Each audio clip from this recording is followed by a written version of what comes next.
Chapter 375. His appearance had attracted Han Xiaoxiao's attention. The handsome man in front of her was tall and slender, especially that exquisite handsome face of his. His every movement exuded a natural aristocratic aura that made her fall in love with him. Who was this man? He looked like he was either rich or respectable. Why was he with Yun Shishir? Han Xiaoxiao's eyesight was outstanding after all. She could tell the brand value of Mu Yaja from head to toe at a glance. Compared to Yun Shishir, who was wearing cheap clothes, it was a little out of place. Shishir, who is he? Yun Shishir pursed her lips and did not want to bother with her.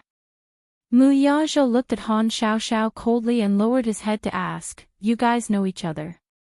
"Ex-colleague. We are friends." The two of them spoke at the same time but gave different answers.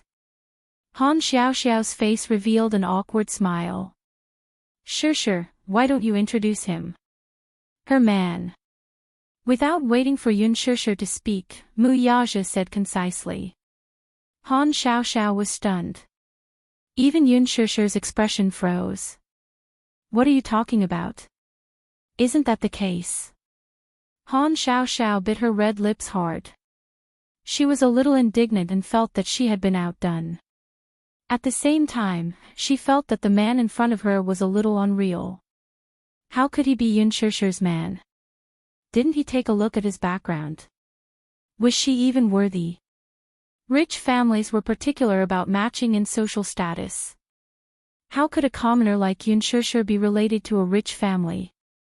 The more she thought about it, the angrier she felt. She had wanted to show off in front of her, but in the end, she felt like she had been checkmated. This knowledge made her extremely displeased. Mu Yaja's palm gently covered her head and stroked it gently. "What do you like?" "I'll buy it for you." "I don't like it," Yun Shishir said indifferently, but her gaze landed on the display cabinet. There was a pair of exquisite and beautiful earrings in the shape of a 5-petaled flower, just like stars in the sky. The name was interesting as well. This was called Stars in the Sky, but it was expensive to make. Mu Yaja followed her gaze and saw the pair of earrings as well.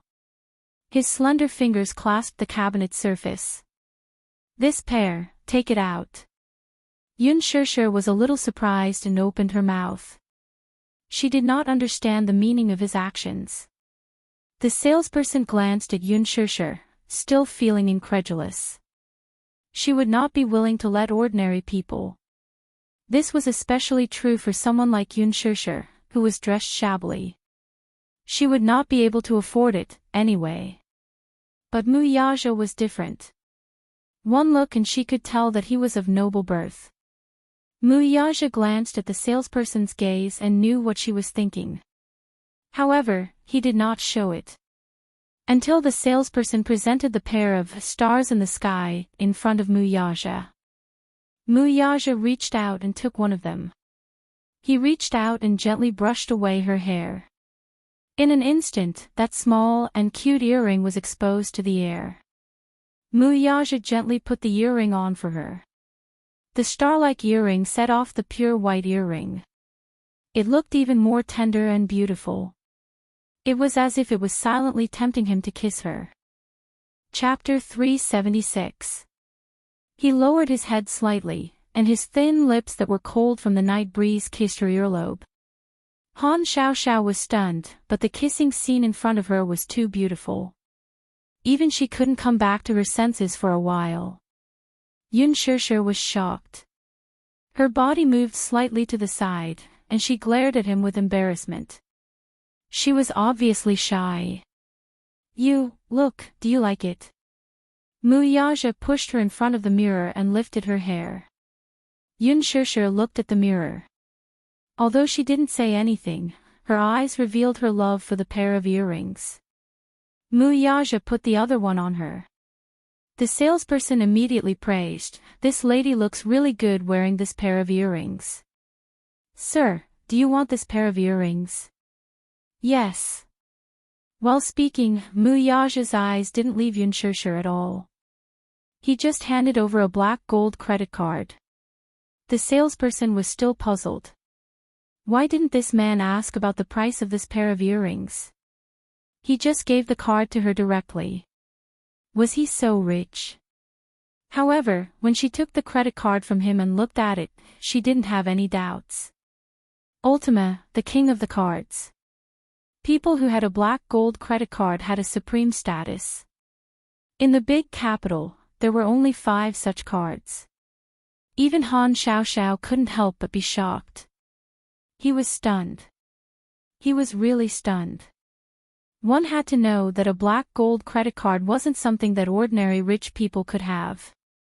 Who was this man? After swiping the card and paying the bill, the salesperson handed the gift box to Mu Yaja.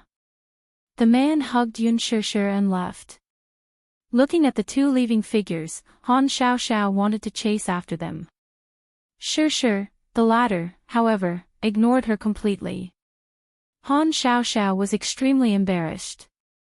She turned back to the counter and asked the salesperson, "Is that man's card the legendary black gold credit card?" The salesperson's lips twitched, but she said, "I'm sorry, madam. This involves the customer's privacy. Forgive me for not being able to tell you. How much is the earring that the man just bought? I want it too."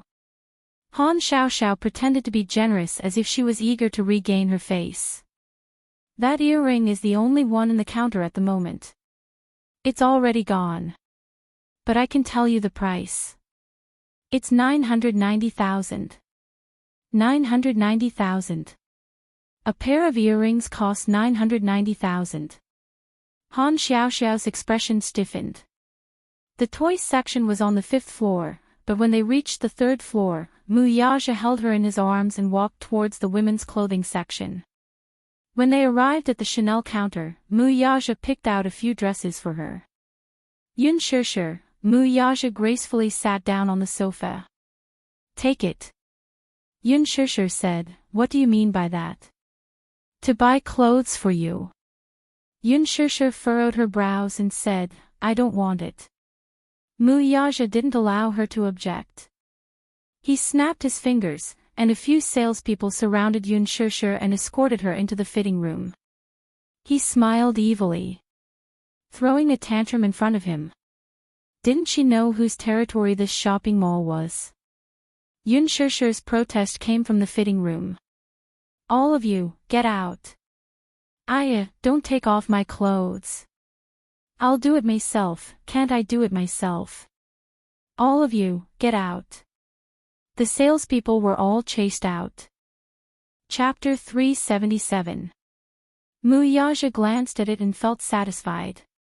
He lowered his head and flipped through the magazine again. "Go and change into another one."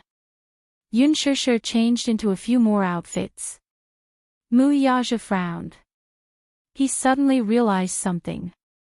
Damn it, this woman looked good in everything. Thus, he stood up and walked to the counter. "This one, this one, this one, and that one, which one, I want that one too. Pack it up." "Yes, sir." Yun Shishir was speechless. Why did he buy clothes as if he was shopping at a wholesale market? Just like that, Yun Shishir finally went up to the toy counter on the 4th floor with bags of various sizes. She had specially chosen a famous toy brand. When she walked out, she handed a beautifully wrapped gift to Mu Yaja.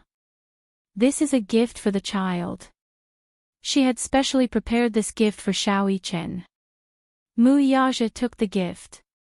She had personally wrapped it and written a birthday card with her heart. Her handwriting was beautiful, and at the end of the card, there was a smiley face.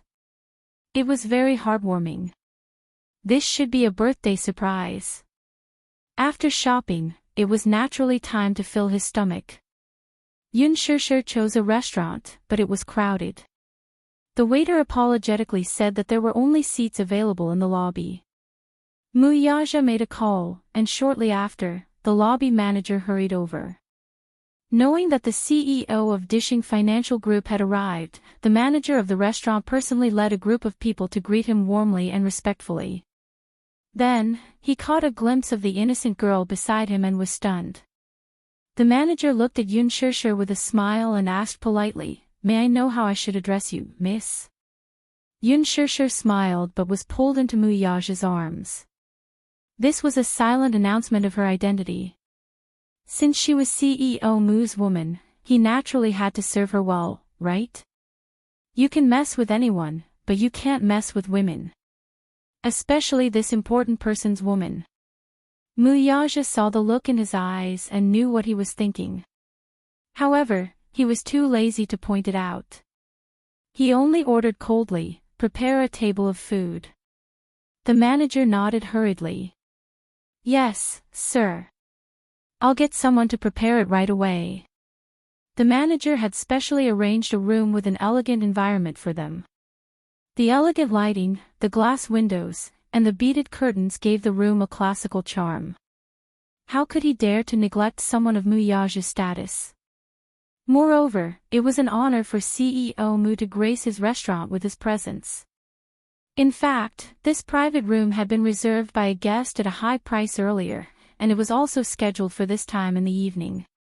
Weren't they bumping into each other? However, he had no choice but to reject it. Over the phone, the manager repeatedly reminded Mu Yaja that he did not like noisy environments and insisted on a private room with a quiet environment. Even the most distinguished customer couldn't compare to this one. Even if he offended the other customers, the store manager had no choice but to push it away. Yun Shirshir was so hungry that her head was dizzy. She felt lightheaded when she walked, and her stomach was empty. When she saw Mu Yaja walking far ahead, not caring about the bag she was carrying, she was full of resentment. However, when she sat down at the table and stared dumbfoundedly at the delicacies on the table that were comparable to the Manchu Han imperial feast, her gloomy mood was swept away in an instant. Chapter 378. Just like that, the two of them occupied a big round table with a sumptuous spread of delicacies. Extravagant and corrupt.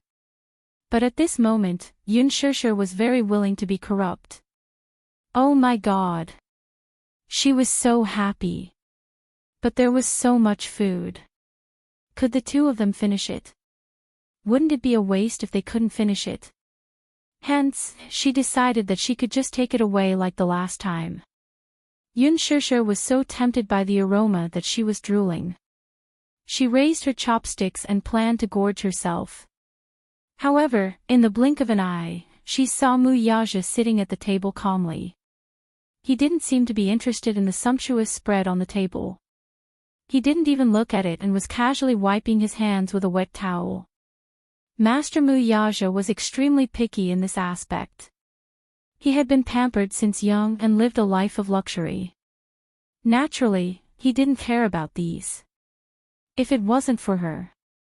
In his eyes, these sumptuous delicacies weren't even as good as the noodles she cooked.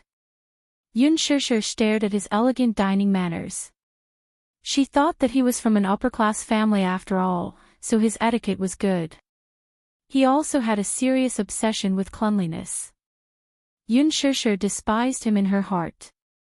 She didn't care about him. She picked up a piece of beef and stuffed it into her mouth. Her mouth was full and she was bursting with happiness. It was delicious. She was so happy that she cried. She had never eaten anything so delicious in her life except for Yu Yu's cooking. At this moment, there was a sudden sound of footsteps outside the door. Yun Shirshir turned her head with some doubts. She vaguely heard a woman's dissatisfied and coquettish voice. "I had already booked the private room earlier. How could you cancel it just like that, Miss Lin? Don't be angry. You have an important guest.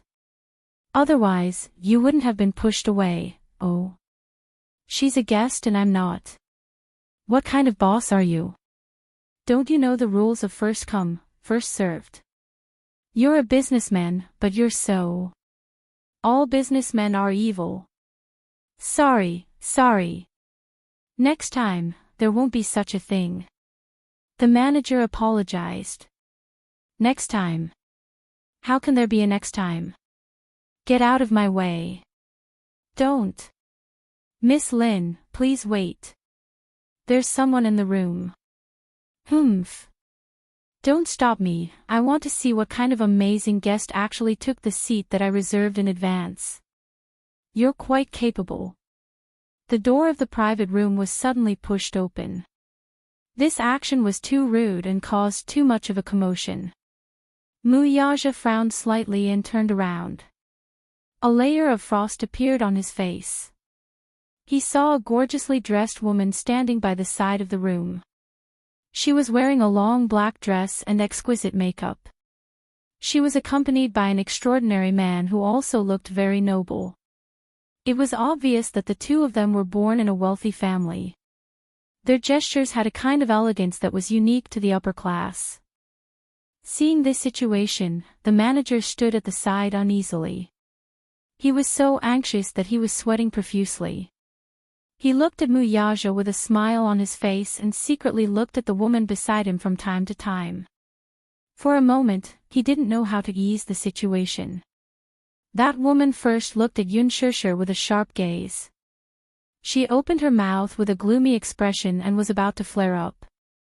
However, from the corner of her eyes, she caught a glimpse of the extraordinary man on the main seat. The words that she wanted to say were suddenly stuck in her throat and she forcefully swallowed them back down. Young Master Mu. The woman's red lips opened slightly. She was secretly surprised and her eyes revealed an unexpected joy. Mu Yaja looked at her coldly. With just one look, the woman knew that he had forgotten about her. Chapter 379. The situation was a little tense. It made sense. How could the high and mighty crown prince of Dishing Financial Group remember a mere provincial governor's daughter? This woman was the daughter of the Jianghai provincial governor, Yi Minglan. She had originally booked this private room at a high price to entertain her good friend who had just returned to the country.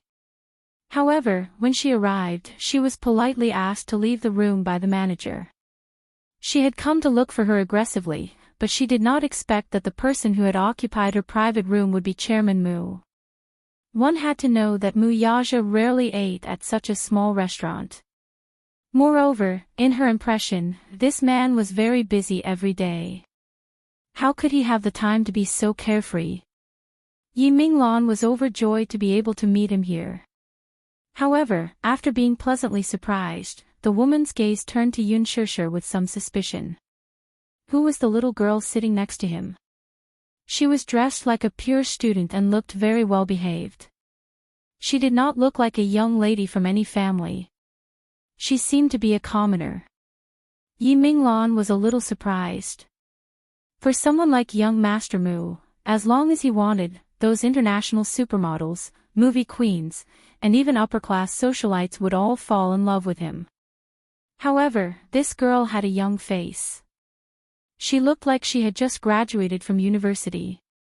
However, even though she boasted that she was picky, she had to admit that this young girl in front of her was unbelievably good-looking. Her skin was fair, her eyes were bright, her lips were red, and her teeth were white. Even without makeup, she was already very charming. If such a lovely girl were to be thrown into her circle, many men would fight over her. Yun Shishir felt uncomfortable being stared at by her. She looked up and felt a burning gaze on her. She followed the gaze and saw the man beside the woman staring at her. Rather than saying that he was sizing her up, it was more accurate to say that his gaze looked as if he wanted to skin her alive. The man was tall and handsome. He was dressed casually, but he exuded an aristocratic aura. His status had always been either rich or noble. When their gazes met, Yun Shishir subconsciously turned her face away. She was instantly disgusted by these two people who had suddenly barged in.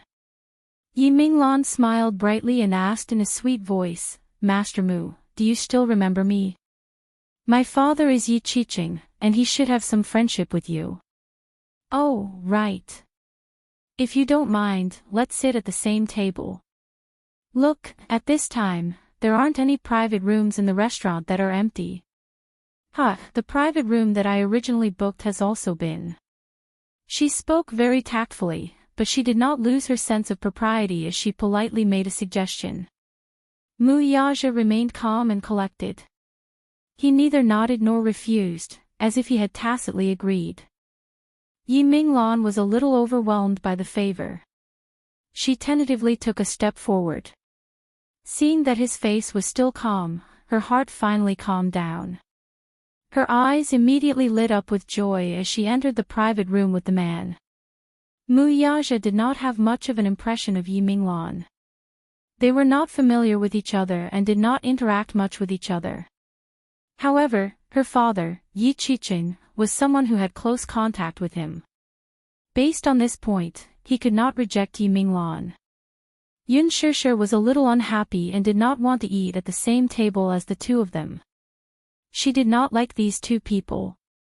Especially that woman. Her gaze just now was as if she wanted to cut her into pieces. Chapter 380. She had to admit that she was a little upset. What made her even more upset was that he had allowed them to sit at the same table. Upset. But what could she do? She could not chase him away. She did not have the right to do so. She was just freeloading. She picked up her chopsticks but lost her appetite.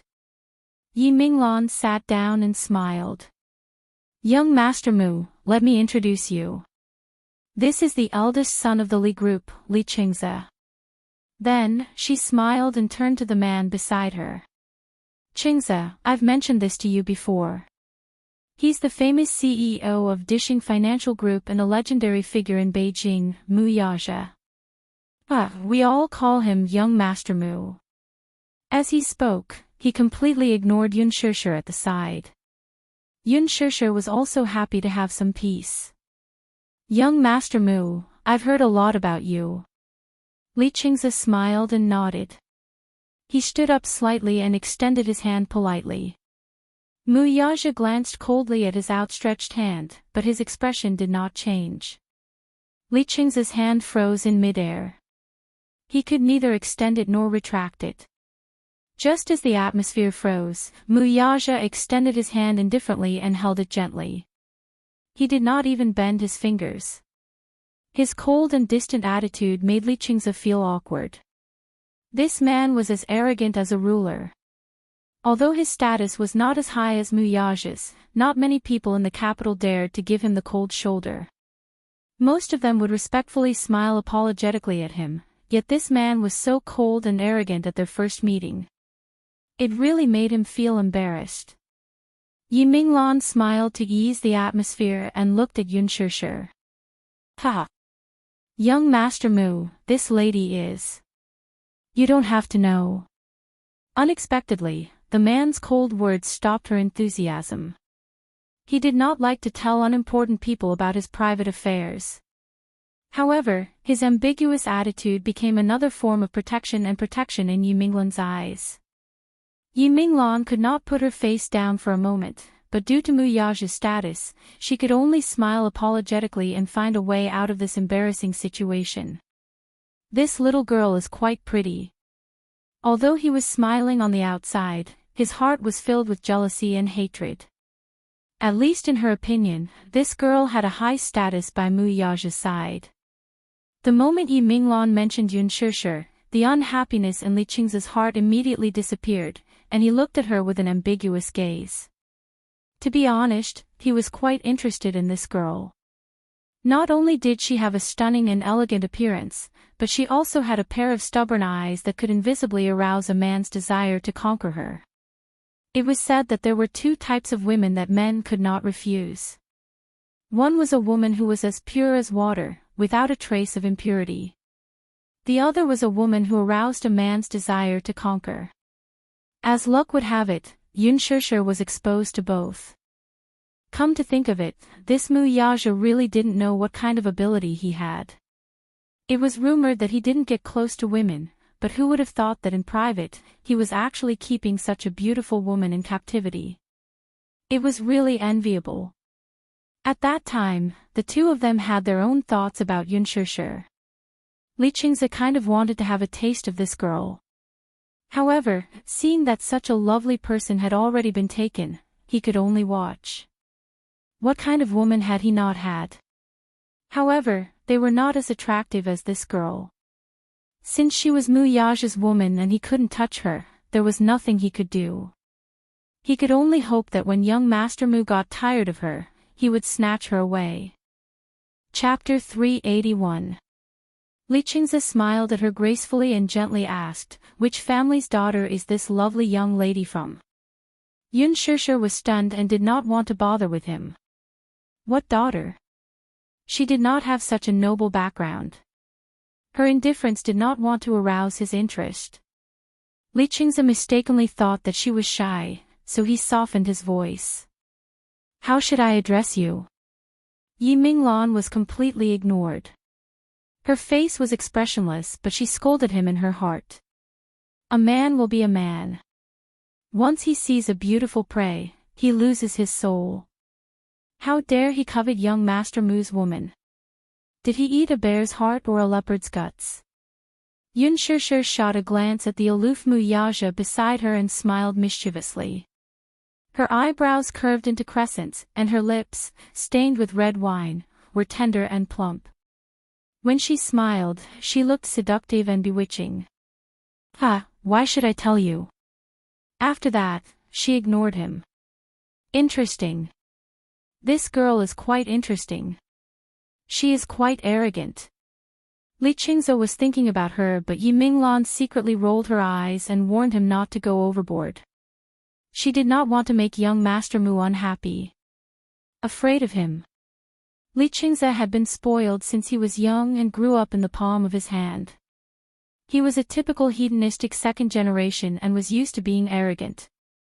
Why would he put this young Master Mu in his eyes? The Mu family. They were just the descendants of a prestigious family. Now that generations had changed and old Master Mu was old, how could this brat cover the sky with one hand? The Li family was one of the wealthiest families in the capital. Everyone in the family was not easy to deal with. Yun Shishir did not know what he was scheming. She felt Yi Minglan's piercing and venomous gaze and saw doubt and hatred in her eyes. She was unjustly implicated, but she could not just lie down for nothing, right? If she wanted to lie down, she might as well lie down until the end. Hence, under Yi Minglan's gaze, she used her arm to nudge Mu Yaja and said in a sweet voice, "Why don't you peel a lobster for me?" Mu Yaja had always been good at scheming in the business world. How could he not know what she was thinking? He looked at her coldly from the corner of his eyes, as if warning her not to play any tricks.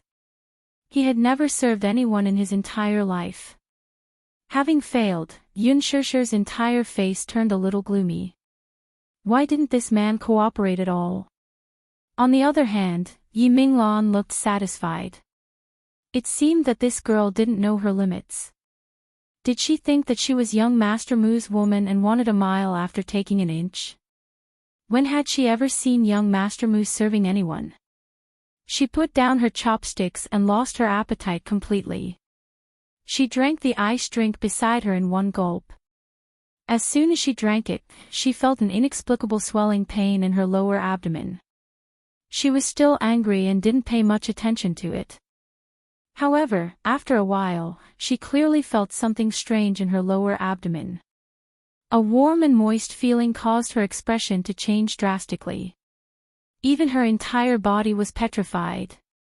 Oh no, it couldn't be, right? Could it be, that thing is coming? As she hesitated, her heart was filled with apprehension.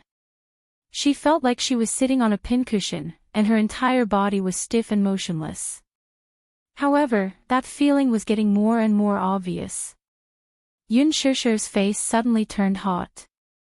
Just as she was about to get up and go to the bathroom to check out what was going on, she saw a small patch of red on the stool from the corner of her eye. Her face immediately turned hot and she sat down again. Oh my God! How embarrassing! Yun Shishir simply wanted to cry but had no tears to shed. What was so embarrassing? Oh, and it had to be in front of this man. Moreover, there were outsiders present. Yun Shishir simply wanted to dig a hole and hide in it. Chapter 382. Yun Shishir couldn't bring herself to say it. He still didn't know how to solve such a difficult problem. Muyaja was surprised to see her face flushed red and her eyes narrowed. Muyaja. She leaned into the crook of his arm, half of her body leaning on him, and begged in a low voice, "Can you let them go?" Yi Minglan was stunned. She was the first woman who dared to call Muyaja by his full name. And the only one. The man didn't seem to be angry. However, when Yi Minglan and Li Qingze heard the second half of the sentence, both of them were stunned. They didn't expect this girl to be so rude. What they did not expect, however, was for Muyaja to look at them coldly the moment they finished speaking. Although he did not say anything, his cold gaze seemed to be ordering them to leave. Yi Minglan was embarrassed. When had she ever been humiliated like this? Even so, she had to smooth things over for herself. She stood up and said to Muyaja, "Young Master Mu, I just remembered that I have something to do with Li Qingze now. I won't disturb you anymore." As she spoke, she glared at Yun Shishir. Seeing that Li Qingze was still in a daze, she pushed him and said, "Qingze, let's go." Li Qingze came back to his senses and stood up to leave with her. When the two of them walked out, Li Qingze's face was full of bad luck. When had he ever been humiliated like this? However, even though he was indignant, he still couldn't forget Yun Shishir. "You're still thinking about her? I say, you're really bold. How dare you think about young Master Mu's woman? If young Master Mu finds out about this, you'll have to bear the consequences. You're praising her so highly. I just can't stand it. Is the He family that great?" Li Qingze was embarrassed by her sarcasm. "Humph. I'm talking about you. Young Master Mu, young Master Mu. Why? Are you interested in her?" "Minglan, it's not that I want to nag at you, but even if you like him, he might not like you. You. It's none of your business." Yi Minglan was so angry that it was difficult to distinguish between green and red. She angrily stomped her feet and left. Li Qingze turned around and glanced at the private room. The corners of his mouth curled into a sinister smile. He had long harbored designs on Yun Shishir. Silence returned to the room. Yun Shishir clutched her stomach and leaned on the table. Her lower abdomen was in severe cramping pain. She was in so much pain that her eyebrows were tightly knitted together. Her face was unbelievably distorted, and her entire face was deathly pale.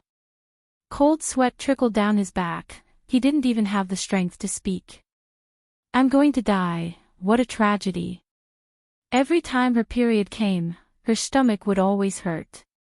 When it hurt, she would toss and turn in bed.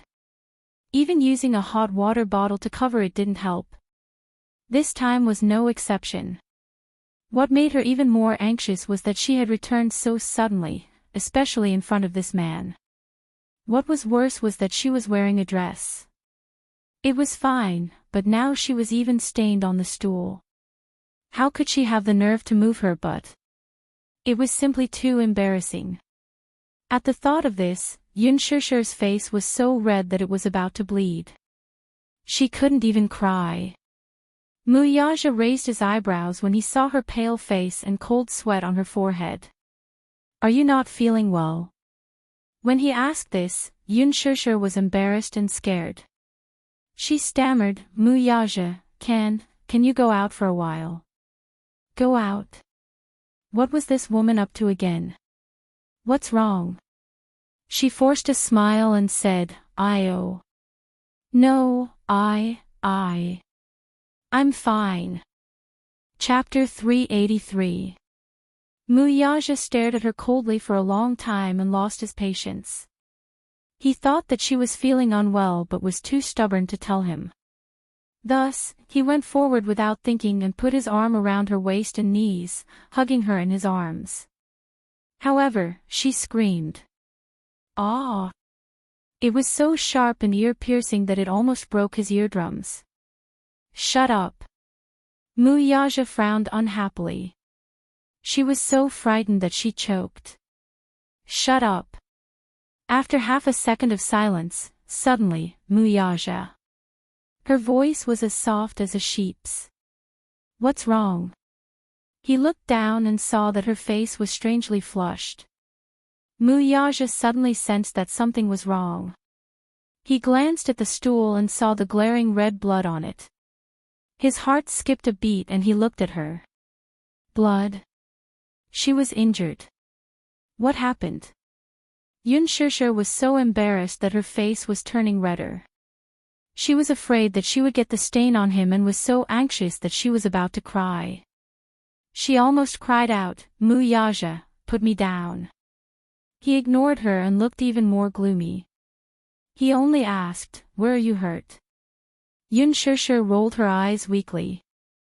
Her face was so hot that it was unreasonable. She replied in a soft voice, no, I'm not hurt anywhere, you're not going to tell me. The man's eyes were sharp and his tone was irresistible. I'll take you to the hospital.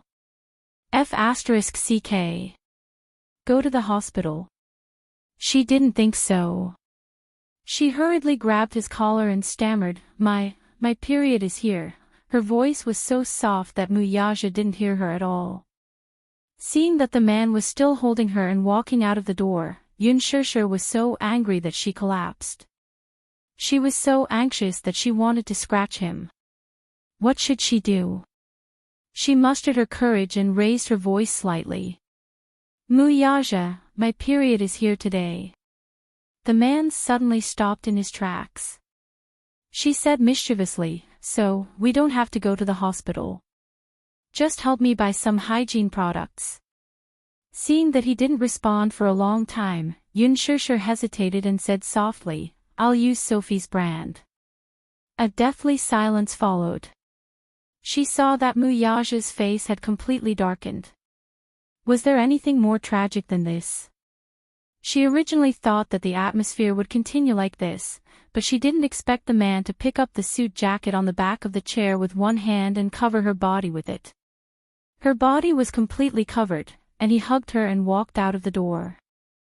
Yunshishir was a little flustered. He didn't know where he was going to take her. He wouldn't take her to the hospital, would he? Muyaja. Where are you going? Go to the hotel and change your clothes. His words were concise, but his cold words made her feel inexplicably at ease. Yunshishir heaved a sigh of relief and calmed down. She felt a little embarrassed from all the attention she had received along the way. She lowered her head and snuggled into his chest. Hot, resolute, and fit. Through the shirt, that beating heartbeat was so powerful. Thump. Thump, it was so clear and intimate that her breathing became chaotic. However, she felt warm in her heart. She still remembered that when she first had her period, she didn't know anything and had panicked. She had been in so much pain that she had tossed and turned in bed. Her father had bought sanitary pads for her and brought her hot tea. He had rubbed her abdomen through her clothes. She had never been so intimate with a man other than her father, not to mention that the man in front of her was Muyaja. Chapter 384. She sneaked a peek at his extraordinarily handsome side profile. His high nose bridge, cold thin lips, arrogant chin, and the slightly open collar of his shirt, revealing his sexy and distinct collarbones. He was like a god who had walked out of an ancient Greek mural. Every stroke of his was like the outline of a work of the gods. He was extremely handsome.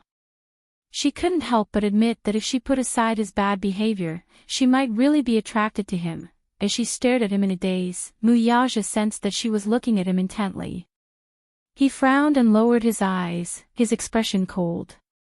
What's wrong? Yunshishir was stunned. She quickly collected her thoughts and turned her face away from him. She actually tasted a little sweetness in her heart. Even though he still had that cold and dark expression on his face, in her memory, no one had ever treated her so well and cared about her before. In the hotel suite, Mu Yaja put her down. Yun Shishir immediately scampered to the bathroom like a fleeing rabbit. The man stared coldly at the door that slammed shut and turned to leave. Half a second later, a certain shy woman sullenly opened the door a crack. She leaned against the doorway and pleaded feebly, "Mu Yaja, help me buy a pack of sanitary pads now." Mu Yaja said coldly, "I'll get someone to buy it." Yun Shishir was shocked. "No. Mu Yaja, don't ask someone else to buy it, okay?" How embarrassing. The man's cold face tensed up and darkened. What's the difference? She was speechless. Yes, there was no difference. It was just that when she thought of those chauffeurs around him and how they were all burly men, she felt awkward. But she couldn't bring herself to say it, so she pouted and threw a tantrum. "I don't care. If you don't buy it, I won't use it." "Woman, don't be willful." Yun Shishir whined pitifully, "Mu Yaja." The man's face turned cold. He ignored her, but he didn't say a word. He turned around resolutely. She was so angry that she frowned.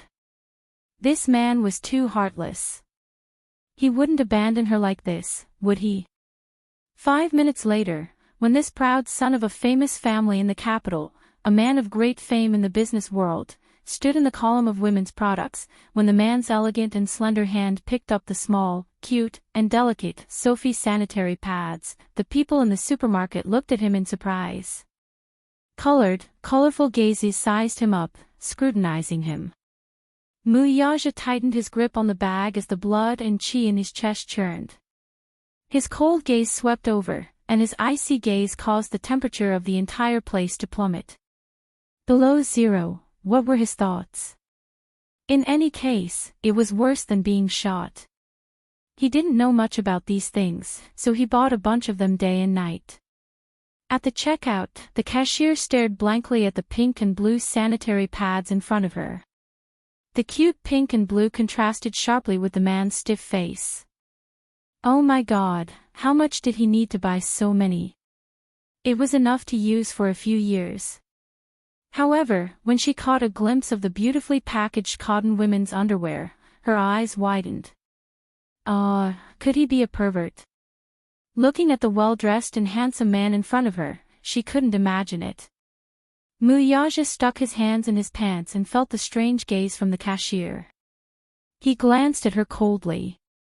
The cashier obediently lowered her head and didn't dare to take another look. She braced herself and wrapped them up properly. When she saw the man leave, her back was covered in cold sweat.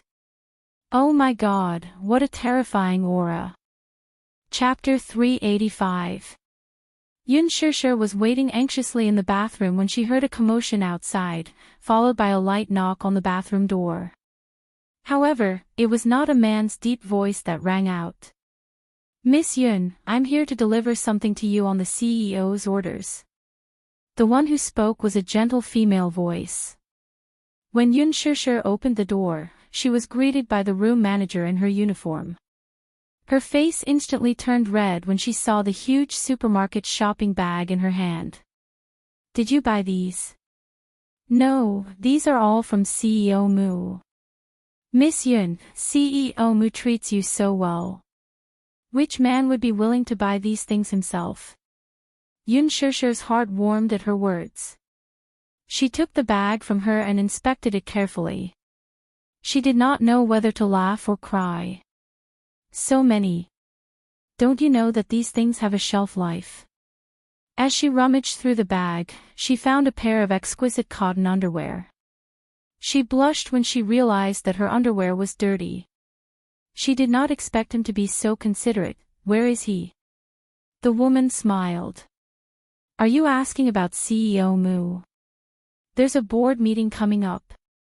I'm afraid it'll be late, so he asked you to rest first." Although it was a board meeting, it was actually a car race in the mountains to calm down. "Oh, he's so busy." Yun Shishir took a shower and changed before taking a taxi home. She lay on the soft king-sized bed and rolled around contentedly. She suddenly thought of something and sat in front of the vanity mirror. Looking at the pair of small and cute earrings, her lips curled up slightly. She touched the earrings contentedly and turned off the lights to sleep. That night, Yun Shishir slept peacefully.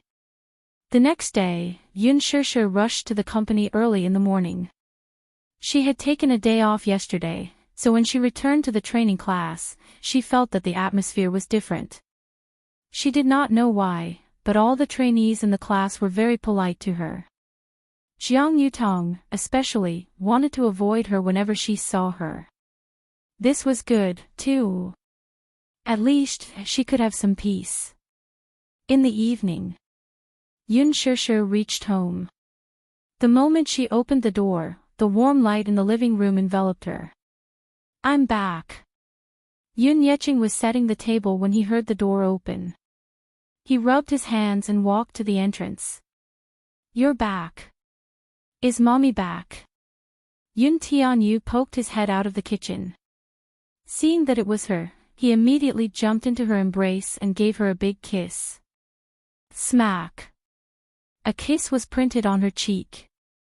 Little Munchkin smiled sweetly. "Mommy, welcome home." Yun Shishir hugged him.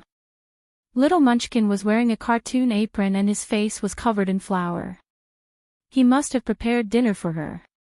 The long-lost warmth filled her heart.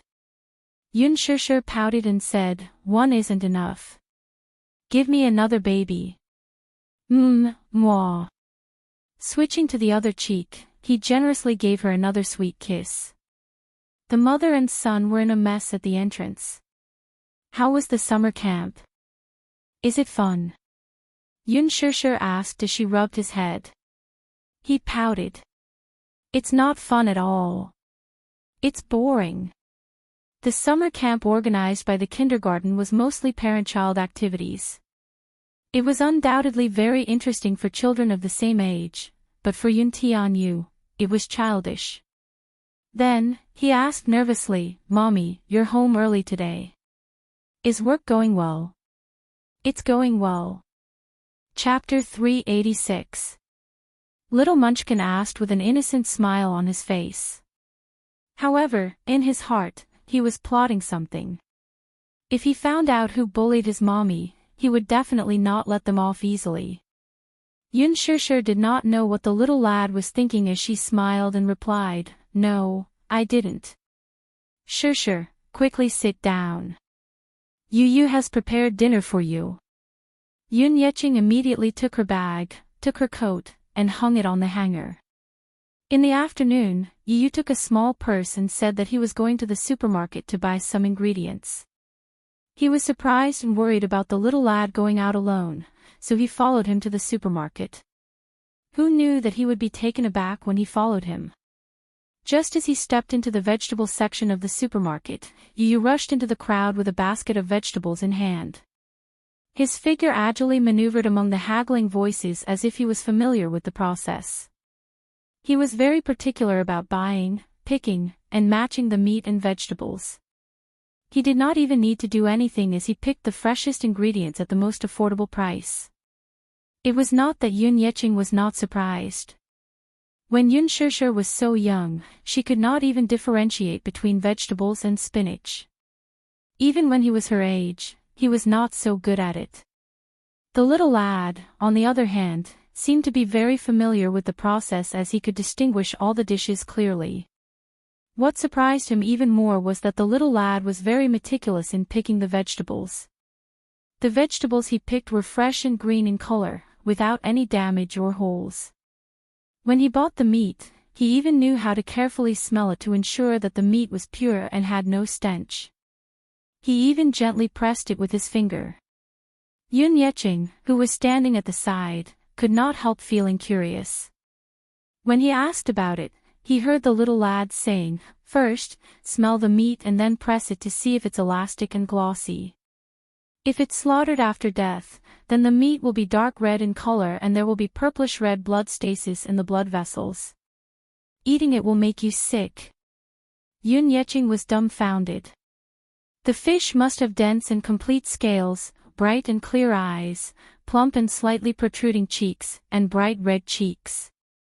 Otherwise, it wouldn't be fresh. Little Munchkin grabbed a fish and explained seriously.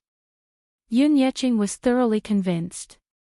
Seeing his father's dumbfounded look, Yun Tianyu thought to himself that he had never seen him haggling with those aunties at the market before. That level of haggling was simply a tyrant. Now that his living conditions were better, he was too lazy to bargain, but he was especially picky about the freshness of the ingredients. After buying the ingredients and returning home, he put on an apron and brought a small stool over. Washing and selecting the vegetables, Zhang Xian's movements were practiced. Slicing and dicing the meat into shreds, his knife skills weren't as superb as those of a five-star chef. However, with a single cut, the meat slices were even and thin, and the shreds were well-proportioned and beautiful. After stir-frying, the meat slices were extremely flavorful. Yun Yeching wanted to help at first, but the little lad chased him to the side. He then stared blankly at the bustling scene in the kitchen. In less than 2 hours, a sumptuous feast was prepared. Out of curiosity, Yun Yeching snuck a taste of the opium fish. The meat was tender and delicious, and the taste was neither salty nor bland. Although it was a home-cooked dish, its standard was not inferior to that of a five-star hotel. Yun Yeching was completely petrified and felt like crying. He was so touched that he wanted to cry. Chapter 387. Even now, Yun Yeching was still in shock. When Yun Shishir sat down at the table, he mumbled, "Shishir, these dishes are all made by the child, yes. My Yu is the best." Yun Shishir rubbed the little lad's head lovingly. Yun Tianyu slapped her hand away and tidied up his messy hair before reproaching helplessly, "It's Mommy's fault for being so clumsy. Her cooking doesn't taste good." Yun Shishir looked embarrassed. Yu is so smart. Mommy is ashamed of her inferiority." Yun Yeching was even more amazed by his grandson's capability. He clicked his tongue in wonder. It's a good thing that he knows how to share your chores at such a young age. At first, I was worried that he wouldn't get into trouble because he's just a child. Now that I think about it, his culinary skills aren't learned in a day or two. After a pause, he asked quizzically, "When did you start learning how to cook?" "When he was 6. Yun Shishir thought for a while. "Stupid mommy. He was 4. Alright, if noodles count." She remembered that when he was 4, Yu made her a bowl of Yangchun noodles, which tasted pretty good. Actually, Yu did not like to cook, especially the smell of oil and fumes. He only enjoyed the sense of accomplishment and happiness that cooking brought. Every time he saw his mommy eating the delicious food he made, that sense of accomplishment made him feel as if he were the most amazing person in the world. Being able to bring happiness to his mommy was the happiest thing in his life. "Mommy, let me test you on a question." He winked mysteriously at her. "Guess what day it is tomorrow?"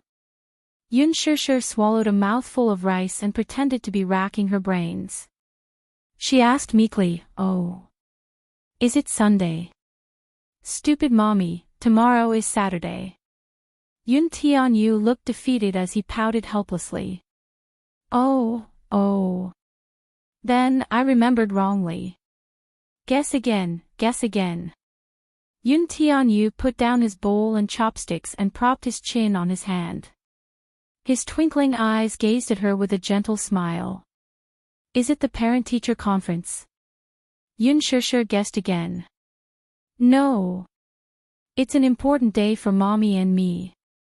Yu saw that she had not guessed correctly even after racking her brains. She looked upset and her little face scrunched up. She felt sad and wronged. Yun Shishir couldn't figure it out.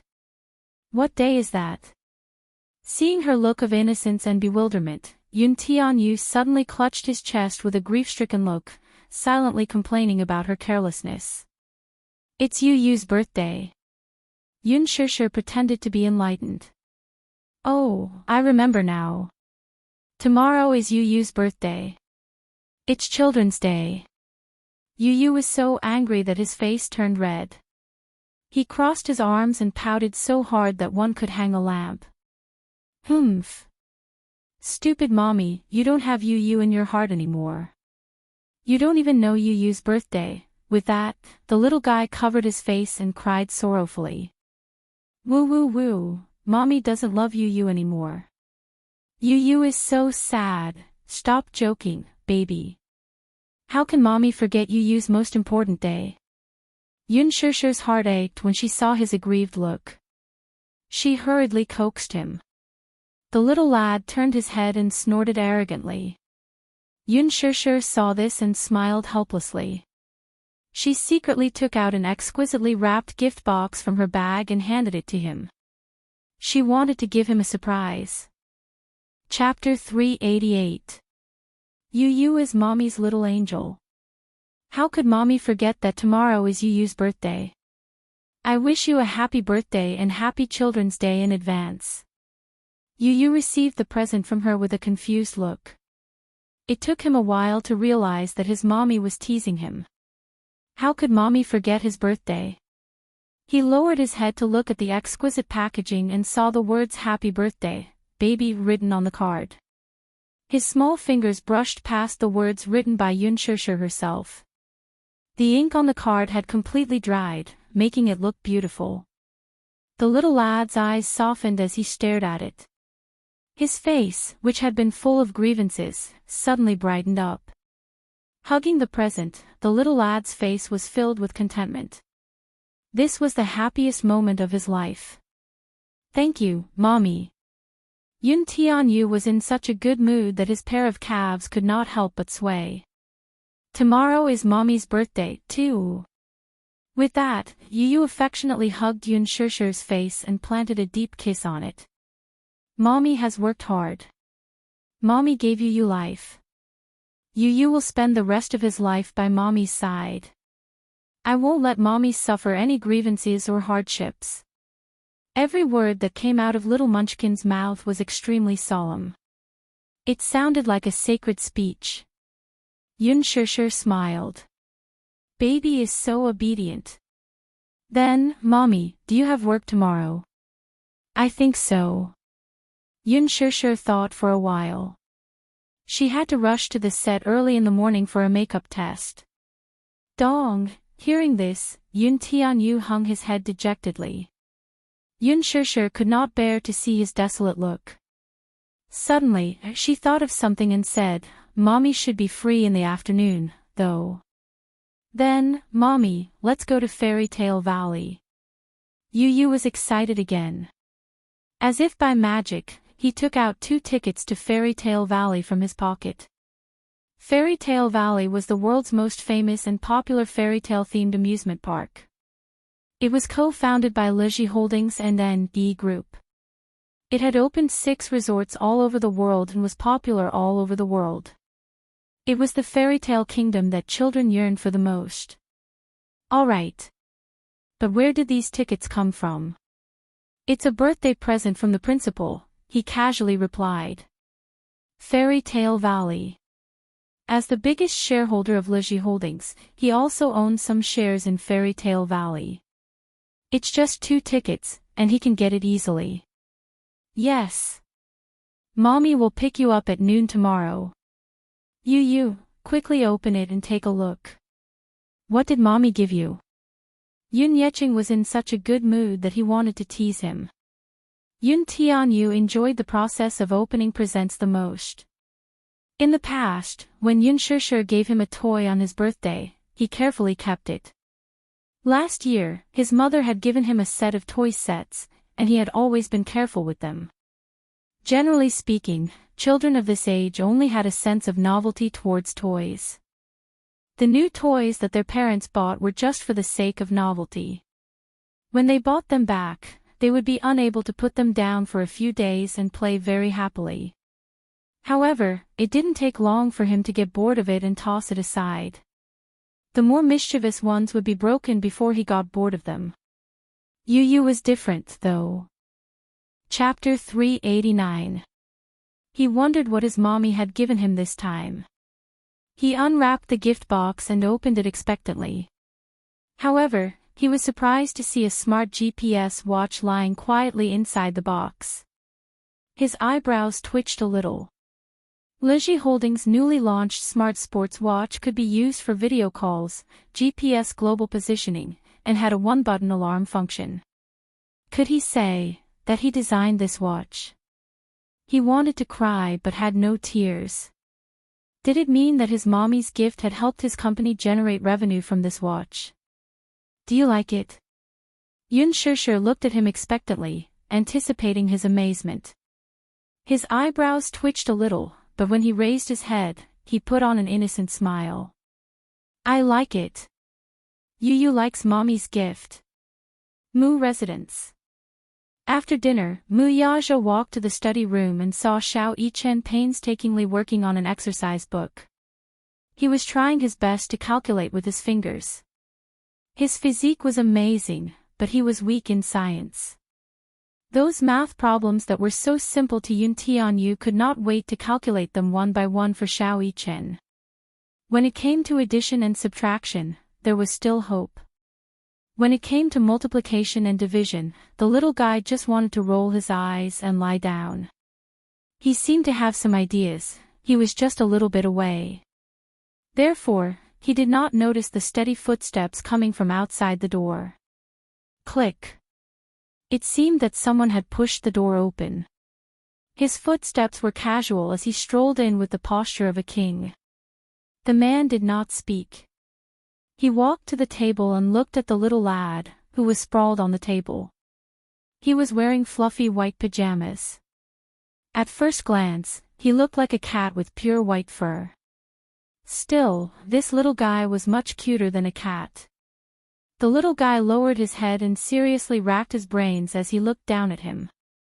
His eyelashes, which were thick and long like black phoenix feathers, must have inherited his mother's genes. They covered his eyes and left a faint shadow on his eyelids. He reached out and flipped through the textbook she had placed at the side. Little Yichen was startled. He caught a glimpse of that hand from the corner of his eye. It had fair skin, slender fingers, and well-defined knuckles. He could not help but raise his head in astonishment, only to see the man with his head lowered and flipping through her high school textbook. His handsome face was calm, and his lips seemed to have a gentle curve. The study room was lit by a table lamp. In the half-light, half of his handsome face was buried in the shadows. His expression could not be seen clearly, but there was a deadly handsomeness about him. There seemed to be no expression on his face. Xiao Yichen always felt that his daddy had the innate aura of a king. His every movement was extraordinary, as if he was born to be a king. People could not help but submit to him. He yearned to be a man like his daddy. The little guy hurriedly stood up, not knowing what to do. These exercises were given to him by Mu Yaja. He had given him an entire afternoon to solve 1,000 exercises. However, he had racked his brains day and night and had only solved 370. He was already dizzy. Mu Yaja had always been strict with his studies. Xiao Yichen felt guilty that he could not satisfy his daddy. Chapter 390. Mu Yaja raised his eyes and saw the man standing at the side with his head hung low. His lips curled into a smile as he walked to the table and sat down on the chair. Xiao Yichen had just let out a sigh of relief when he saw his father reach out and gently pull him into his embrace. He sat in his father's embrace and smelled his delicate fragrance. He couldn't help but hug his father's waist. "Daddy, I haven't finished the math problem, which one?" The man's magnetic voice sounded above his head. Xiao Yichen flipped open the notebook and pointed at the questions. He whispered, "These questions. I don't know how to solve them."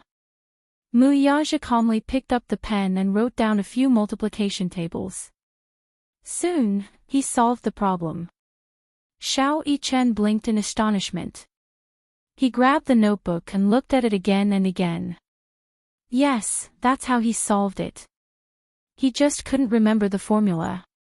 No matter how hard he thought, he couldn't figure it out.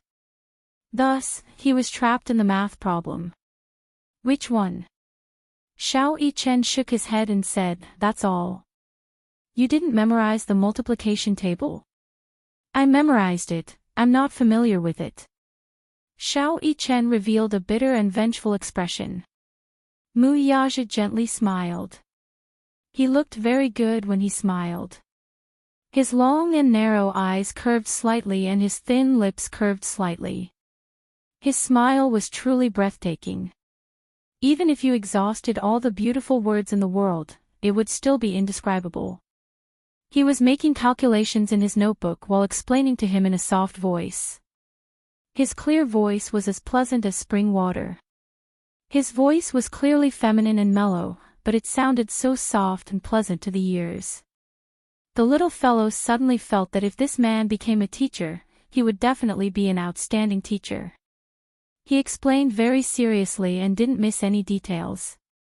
Even though the little fellow was distracted, he still understood his thoughts. He raised his head and revealed a bright and beautiful smile with two cute dimples at the corner of his lips. "Daddy is so awesome, if only you could accompany me to do questions every day." Mu Yaja looked at little Munchkin's smiling face and suddenly became distracted. She recalled Yuntianyo's arrogant and unruly face. Genes were truly inconceivable. Of the two little fellows, one was proficient in literature and the other in martial arts. Yuntianyo's physique was barely satisfactory, but he was exceptionally intelligent. Although Xiao Yichen's intelligence was not as top-notch as Yuntianyo's, his physique was better than his younger self's. He had an extraordinary talent in firearms and combat. "Do you know what day it is tomorrow?" Mu Yaja lowered his head and whispered into the little fellow's ear.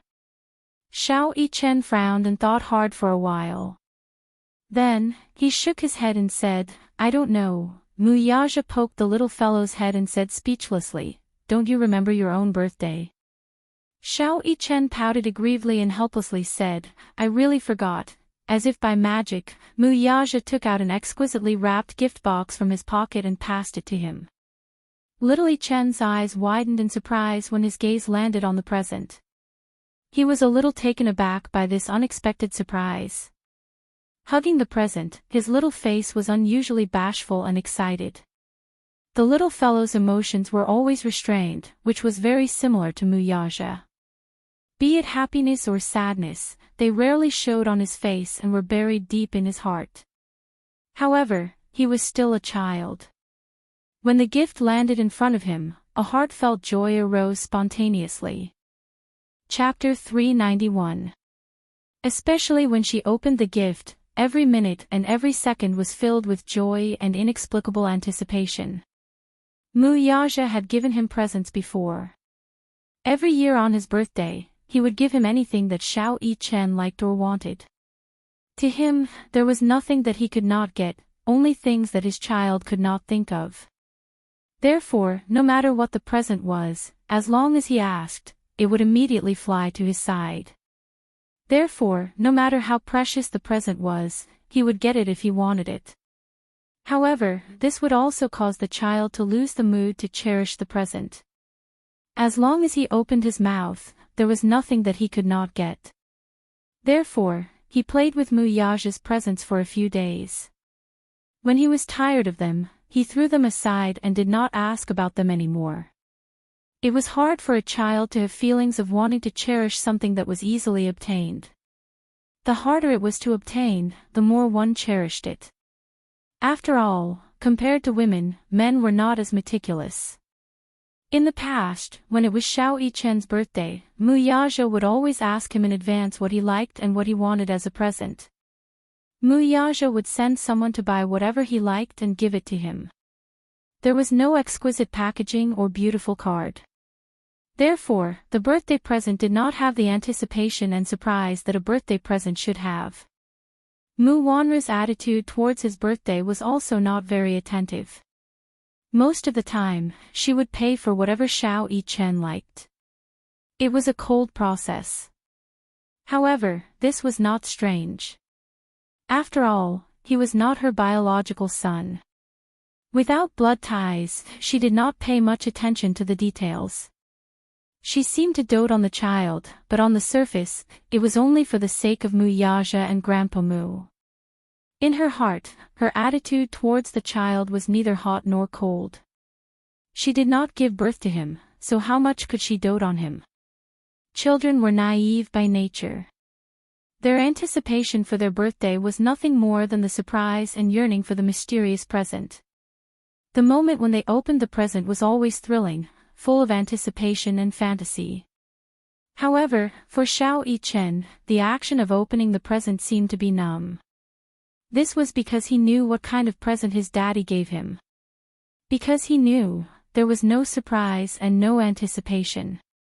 However, when Muyaja magically presented a beautifully wrapped present to him, Xiao Yichen's childlike innocence was instantly awakened. "Daddy, is this my birthday present?" Xiao Yichen blinked his bright eyes and asked curiously. "Yes." "What present is it?" He was so curious. "Open it and take a look."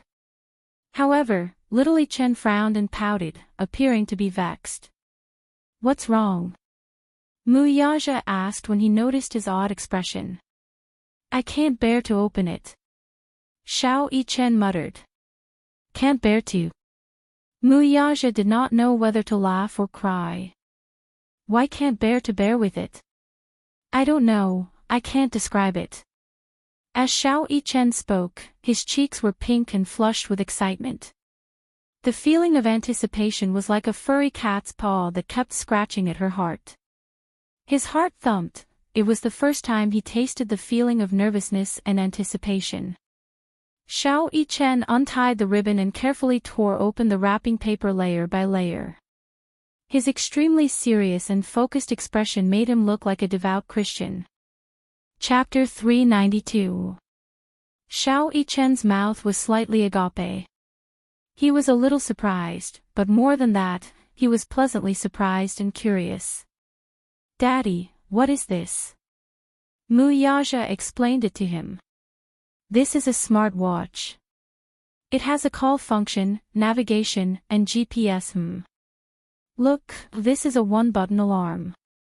The man's voice was low, gentle, and magnetic. Xiao Yichen leaned comfortably in Muyaja's arms and immersed himself in his gentle explanation. The study room was filled with tenderness. Xiao Yichen quickly learned all the functions of the watch. The watch's design was extraordinary. In fact, it had more than just the functions mentioned above. There were also some hidden applications that were very useful for children of this age. However, if Muyaja knew that this watch was one of the many products designed by Yun Tianyu, what would he think? Fun. Hee hee. Xiao Yichen wore the watch on his wrist and waved it in front of Muyaja as if to show off. He proudly said, "This watch looks much better than those that Daddy wears." Muyaja chuckled. It was rare for the little guy to reveal such a pure and romantic smile. Seeing him happy, the corners of his lips could not help but curl up. He was in a good mood. "Baby, your birthday is coming soon." He caressed the little guy's head and gently planted a kiss on his forehead. Xiao Yichen blushed. He hugged Muyaja's shoulders and kissed him on the cheek. "Thank you, Daddy. How do you want to celebrate your birthday tomorrow?" Xiao Yichen pondered for a moment before saying softly, "I want to go to the amusement park." "Amusement park?" "Fairy Tale Valley Amusement Park. I heard that it's fun. Are you free?" Muyaja was silent for a moment. He filtered through the schedule for tomorrow in his mind and said helplessly, "Daddy's schedule is full tomorrow." Xiao Yichen lowered his head, feeling a little lonely. "Let Mommy go with you tomorrow, okay?" "No." Xiao Yichen looked conflicted. "I just want Daddy to play with me, good boy, Daddy doesn't have time." "Next time, Muyaja patiently coaxed him, his tone revealing some guilt and self-blame. There was a very important planning meeting tomorrow that couldn't be postponed. Xiao Yichen looked at him pitifully. In the end, he nodded reluctantly and gave in. He was not a willful child. Even though he had nodded and compromised, it didn't mean that he wasn't disappointed. It wasn't the first or second time she had experienced such a lonely birthday. He really wanted to go to the amusement park with his daddy. Playing the pirate ship and the merry-go-round, although these rides were not very attractive in his eyes, it would be very interesting if his daddy accompanied him, right? It would definitely be fun. He could understand that his daddy was busy. Such a big company needed to be managed, and he might not have the time to accompany him all the time. He was not greedy, though. He only hoped that his daddy would take some time out to accompany him on his birthday. This thought had become an extravagant hope. Xiao Yichen was a little unhappy. However, even if he was unhappy, he could not show it on his face. As a father, he was not as meticulous and gentle as a mother. From a certain perspective, perhaps Yun Tianyu was happier than Xiao Yichen. Chapter 393. Be it the gifts or the schedule, they were all meticulously prepared for the sake of leaving a beautiful memory for the child. Thus, with more or less regret, Xiao Yichen did not sleep well that night. His heart ached as he hid under the blanket. He wanted his daddy to accompany him to the amusement park. This was the real surprise he was looking forward to. The next day, Yun Shishir woke up very early. Today was the day of the trial photo shoot, so she had to make preparations in advance to improve her skin to its best condition, moisturize, and maintain her skin in one go. Her skin was relatively tender, so it was easy for her to apply makeup. No matter what kind of makeup she used, it would look clear and natural.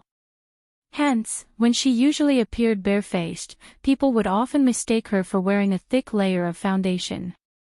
Even so, she still made sufficient preparations in advance. The car that Qin Zhou had arranged for her was already waiting at the entrance. She got in the car. The trial photo shoot was arranged to be held at the set studio. The trial photo shoots and promotional photos would be done here. When she arrived at the set, the timing was just right. The staff arrived one after another. Qin Zhou did not come today, but the assistant that he had arranged for her had already arrived. The assistant that Qin Zhou had arranged for her was called Xiao Mu. She used to be his right-hand woman, but because she was reliable, she was assigned to be Yun Shishir's assistant. Shishir, hello. From now on, I'll be your assistant. My surname is Mu, and my name is Mu Shi. You can just call me Xiao Mu. Xiao Mu warmly welcomed her and introduced herself. Yun Shishir smiled and sized her up. Xiao Mu looked very young, about 25 or 26 years old. She had a sweet appearance, and from her style of dress and style of conversation, she should be a very efficient woman. Although she was only 25 or 26 years old, she had entered the industry at a very early age. Qin Zhou was grooming her as his successor, and she might develop into a manager in the future. Yun Shishir smiled and said, "Hello, Xiao Mu. Please take care of me in the future." She winked mischievously and held her hand with a sweet smile. "Yes, thank you. I'll be in your care in the future. Aren't you being too distant with me?" Mu Shi pouted mischievously and continued, "I've heard of your name before. Yun Shishir, not only does your name sound good, but you're also very beautiful. You're even prettier than in the photos." Xiao Mu sincerely praised, her eyes filled with admiration and intimacy. "You're flattering me." Yun Shishir was a little embarrassed by her compliments and exclamations, so she tried to be humble. The two chatted for a while more before Mu Shi suddenly raised her wrist to look at the time and hurriedly said, "It's getting late, let me bring you to the dressing room. Time is tight, we have to prepare in advance." She of course for the time being, Xiao, of course. Along the way, Mu Shi led the way, occasionally turning back to add, "According to the order of the lead roles, we should be the second to audition. Since Gu Xingze isn't here yet, you should be the first one. Of you, of course of you. As she spoke, she suddenly stopped in her tracks. Where is the makeup room? Yun Shishir asked. You don't know where the makeup room is? Chapter 394. With that, she hurriedly chased after a few production assistants nearby. Patting one of them on the shoulder, she inquired about the location of the main lead's dressing room. A few stage managers were currently in a terrible fix. When they turned around and saw that it was a newbie assistant, they sized her up. Seeing that she looked unfamiliar, they guessed that she must be the assistant of a newbie actor and not someone close to a big shot. Hence, they did not bother with her and sent her away in annoyance with an extremely cold attitude. Can't you find one yourself? I'm busy right now. Stay away. She was caught off guard and was given the cold shoulder. She had always been by Qin Zhou's side as an assistant. Even when a big director saw her, he would give her a warm smile. Hence, being looked down upon by a few production assistants, she was so angry that her face turned ashen. When she returned, she did not forget to scold them indignantly. A bunch of snobs. As she spoke, she suddenly saw Yan Bingqing gracefully walking over. Yan Bingqing was now the hottest topic in the entertainment industry. Her every move was eye-catching. Fashion queen, topic queen, advertisement queen, scandal queen. She was now Huan Yu's A-lister. Although she did not have any representative works to show, her acting standards were often criticized by the media. Most of the movies she starred in had mediocre reviews and terrible reviews. She was known as the poison of the box office. Still, her looks were definitely heavenly and demonic. In the face of a peerless beauty, other conditions did not seem so important. Upon seeing the actress, the few stage supervisors changed their cold and aloof attitude toward Mu Shi and immediately bowed to greet her. They took on an incomparably flattering posture and served her well. This time, Mu Shi was even more furious. What kind of people are they? Are they obviously flattering someone and stepping on me? However, there was only so much she could complain about. After being by Qin Zhou's side for so many years, she had always believed in being careful with her words and actions. Moreover, Yan Bingqing's background was not simple, so it was not good to offend her. Although she was furious, she repeatedly reminded herself to suppress her anger and not cause any trouble for Yun Shishir. Yun Shishir also saw the change in attitude of the stage supervisors, but she did not say anything. This was only human nature. Little Mu, don't be angry. It's not a big deal. Shishir, I feel indignant on your behalf. Mu Shi snorted, clearly feeling indignant on her behalf. The two of them fumbled around the huge set for a while and soon found their dressing room. The dressing room is over here. As she spoke, she pushed the door open and walked in. Coincidentally, Yan Bingqing was also in the dressing room. Yun Shishir was a little stunned. She remembered that her dressing room was the same as Gu Xingze's. Why is Yan Bingqing here too? Mu Shi was a little puzzled. She pulled a production assistant to the side and asked softly, "Handsome, let me ask you, isn't this the dressing room of the main lead?" Lin Fengtian had specially instructed to arrange a separate dressing room for the two main leads. In this movie, Yan Bingqing was just a supporting role and a cameo. Why did she occupy the main lead's dressing room? Chapter 395. This dressing room is for the two main leads. However, Yan Bingqing said that she wants to use this one. Seeing that the superstar won't be here anytime soon, I can't really reject her. Mu Shi was displeased. This is the main lead's dressing room. Can't this missy use another one? Behind her, Yan Bingqing's arrogant and provocative voice was heard. Why? Can't I use this one? Mu Shi turned to look at her with an ugly expression. She then put on a professional smile. Sis Bingqing, it's not that you can't. It's like this. Our Shusher is the first to do the test shoot, so she has to do her makeup quickly. Alright, I got it. Although she's a newbie, I won't make things difficult for her. Let her share a dressing room with me. Yan Bingqing looked coldly at the mirror and did not look at her at all. She casually said this, yet her tone sounded as if she was doing her a favor. It was as if giving up half of the dressing room to Yun Shusher was her doing a favor beyond the law. It was as if she had the right to decide who this dressing room belonged to. She was so angry that her smiling face stiffened. This dressing room was clearly arranged for Shusher. Now that she had snatched it away, she was still acting as if she was doing her a favor. How could she be so shameless? She was clearly trying to ostracize her. To put it nicely, Yan Bingqing was a guest star this time. In fact, she was already one of the female leads. One of the investors valued her and wanted to groom her. Alas, Lin Fengtian did not fancy her. She had no acting skills. Although her facial features were naturally beautiful, she had a mature charm and could not portray the innocence of a young girl at all. To sum it up, she looked old. Hence, she was heartlessly kicked out by Lin Fengtian.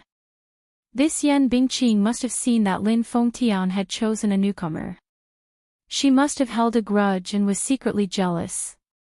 However, despite her thoughts, Mushi did not dare to talk back to her. She only said in a neutral tone, "Where's the stylist? Hurry up and do your makeup." As soon as he finished speaking, a young woman wearing glasses hurriedly pushed open the door and walked in with a heavy bag in her hand. She was probably the stylist of the crew. She walked in, looked around, and said with a smile, "Sorry, there was a traffic jam on the road, so I came a little late." "I'm really sorry. I'm the stylist of the crew. My surname is Ding and my name is Ding Ning." After a pause, she asked, "Who's the lead?"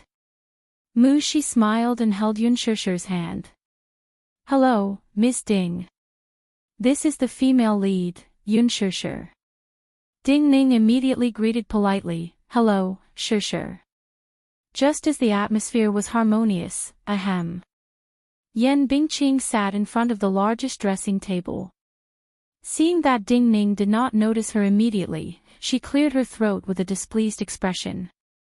Ding Ning heard the noise and looked in the direction of the sound. When he saw that it was Yan Bingqing, a flash of embarrassment and annoyance passed in his eyes. He immediately smiled and said, "Sister Bingqing. Emisham. Come and do my makeup for me." "Alrighty." Ding Ning immediately carried her bag to Yan Bingqing's seat and opened it. She was stunned. Yun Shusher's eyes darkened slightly, but she remained calm and collected. No trace of anger could be seen on her face. She was a little unable to keep her cool. This dressing room was snatched, and now the stylist was snatched as well. This was too much. Shusher was going to be the first. This time, Mushi was certain that Yan Bingqing was deliberately making things difficult for her. Lin Fengtian was known for his bad temper. Chapter 396. There was only one stylist in a dressing room. Yan Bingqing was clearly trying to embarrass Yun Shusher. Mushi got Yun Shusher to go to her seat first and then walked toward Yan Bingqing. "Sister Bingqing, why don't we let Xiao Ding do Shusher's makeup first?" Yan Bingqing arrogantly rolled her eyes. "Why?" "Because Shusher is the first to go. If she's not ready by then, Director Lin will lose his temper again." Yan Bingqing sneered and said faintly, "Her makeup is so simple, can't she do it herself?" With that, she turned to give Ding Ning a look. "Don't you think so, Xiao Ding?" Ding Ning was a little embarrassed for a moment. When she saw Yan Bingqing looking at her from the corner of her eye, she trembled and echoed, "Yes, the main lead's makeup is just a simple nude outfit. There's no need for eyeshadow. 2 layers of low gloss and some highlights will do. Sister Bingqing's makeup is more difficult to do, so I'll do her first." She was just an ordinary stylist. How would she dare to offend someone like Yan Bingqing? Mu Shi was furious. She was about to speak when someone held her shoulder. She turned around in surprise, only to see Yun Shishir pulling her behind her with a smile. With a decent and elegant smile, she said to Yan Bingqing, "Sister Bingqing, you're my senior. According to the rules, you should go first and I should respect you first." These words were really pleasant to hear. Yan Bingqing's brows relaxed a little. She even thought that this newbie was quite sensible. However, in the next second, she heard Yun Shishir say lightly, "Although I'm a newbie, I'm the female lead in this movie. I'm the first in line for today's test shoot, so Miss Ding should do my makeup first." Yan Bingqing's smile froze. "What did you say?" Ding Ning, who was behind him, was also stunned. Even Mu Shi was so shocked that they did not dare to breathe loudly. Sister Bingqing should have heard what I said very clearly. I'm the main character, and you're a supporting character. It's my turn to go first today. Yun Shishir's tone was light, and her voice was soft. However, she enunciated every word clearly, neither servile nor overbearing. When Yan Bingqing heard this, her chest seemed to explode. She couldn't even breathe properly. She stood up angrily and walked in front of her. "You're saying that I'm a supporting character and you're the main character? So, the county did your makeup. Is there a problem?" Yun Shishir said helplessly, "Indeed, I'm the main character and you're the supporting character. I didn't say anything wrong. Besides, first of all, Miss Ding is my stylist. Second of all, this is my dressing room. I've already given you half of it. I'm already showing you respect and giving you face. Still, if you want to snatch the stylist away." She pursed her lips and pretended to be annoyed. Suddenly, she smiled and asked, "Why don't we invite Director Lin over to be the judge and see if Sister Bingqing should be the first to go up? Are you using Director Lin to pressure me?" Yan Bingqing was flustered and exasperated. However, she still had to maintain her composure on the surface as she gritted her teeth and stared at her. Yun Shishir, however, was not afraid of her murderous glare and said lightly, "Sister Bingqing, your words are interesting. Clearly, you're using your status to ostracize me, right? Yes, I'm a newbie and have just debuted, but I respect you. On the other hand, don't you feel that you're bullying a newbie?" His words were spoken in a casual manner. However, every word was a gem. Chapter 397. Yan Bingqing's lips twitched. After scrutinizing her for a while, she sneered. "Good.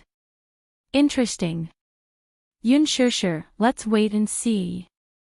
With that, she haughtily snorted, picked up her expensive Chanel handbag, and mercilessly bumped into Yun Shishir's shoulder as she left. For a moment, the atmosphere in the dressing room froze. Ding Ning and Mu Shi, especially, looked at each other with pale faces. Yun Shishir calmly sat down in front of the dressing mirror and calmly asked, "Ms. Ding, although my makeup is simple, you are a professional, after all. My technique is definitely not as good as yours. Still, can you please show some professionalism? Come and do my makeup for me." Mu Shi was dumbfounded. She had previously heard from Qin Zhou that Yun Shishir's character was somewhat aloof from worldly affairs and that she should take good care of her. How was she aloof from worldly affairs? Still, she liked it. She was a little worried that she would offend Yan Bingqing and bear a grudge against her from now on. However, this was how the entertainment industry was. Open and covert fights and scheming against each other would happen sooner or later. Yun Shishir's role as Yin Xiaochuan was mostly set during her school days, so her makeup was all about purity and purity. Ding Ning applied a crystal-clear nude makeup on her and applied some pink blush on her cheeks, and the job was done. It was not a huge project, but it still took an hour. Nude makeup sounded simple, but it was the most important thing. A thick layer or a thin layer would not do. The scale was the most difficult to grasp. Still, this was considered fast. Ding Ning was envious. Her foundation is too good and she's too beautiful. She'll definitely be famous if she can appear in director Lin's film. Mu Shi glanced at her and was instantly stunned. She quickly led her to the studio. Everything was in order. Lin Fengtian was an impatient person. He looked at the time and asked impatiently, "Where is she? Is her makeup done?" Coming. Mu Shi hurried over. "Director Lin, look, the timing is just right. Shishi's makeup is done. When do we start? Where is she?" "Let me take a look at him first," Lin Fengtian said. As soon as she finished speaking, Yun Shishi slowly walked into the studio. At that moment, the entire studio lit up. She was dressed in a simple snow-white dress, slender and elegant. Her ink-colored hair was long enough to reach her waist, like high-quality satin, shiny and beautiful. Raising his head, he saw a face so beautiful that it was suffocating. She had fair skin, charming facial features, and a faint blush on her cheeks. Her eyebrows were as elegant as the clouds, her eyes were as clear as the autumn waters, and her thin cherry-red lips. She lowered her eyes, revealing a row of long and curly eyelashes that were as thick and long as a comb. They were like the finest black feathers, but also like the fluttering wings of a butterfly. She was excessively charming. Her pink lips were not adorned with any embellishments, but they were like fresh flower petals, tender and lovely. Lin Fengtian did not react for a long time. His gaze was fixed on her without blinking. For a moment, the huge studio was silent. Mu Shi's heart was in a mess. She knew that Lin Fengtian was very picky and strict when it came to filming. She was afraid that the makeup would not pass. She looked at him and saw that he could not hide the amazement in his eyes. Only then did her heart calm down. To be precise, he could not help but stare at her in a daze. He felt his whole body heating up, as if he were drunk. He was like a teenage boy who saw a girl he liked and could not take his eyes off her no matter what. Chapter 398. Humans had a persistent pursuit of beauty. Yun Shishi, on the other hand, was just standing there. Before she could act, Lin Fengtian had already gotten into character. A character who seemed to have walked out of a book. Yin Shachuan, who had walked out of the memories of her lost youth.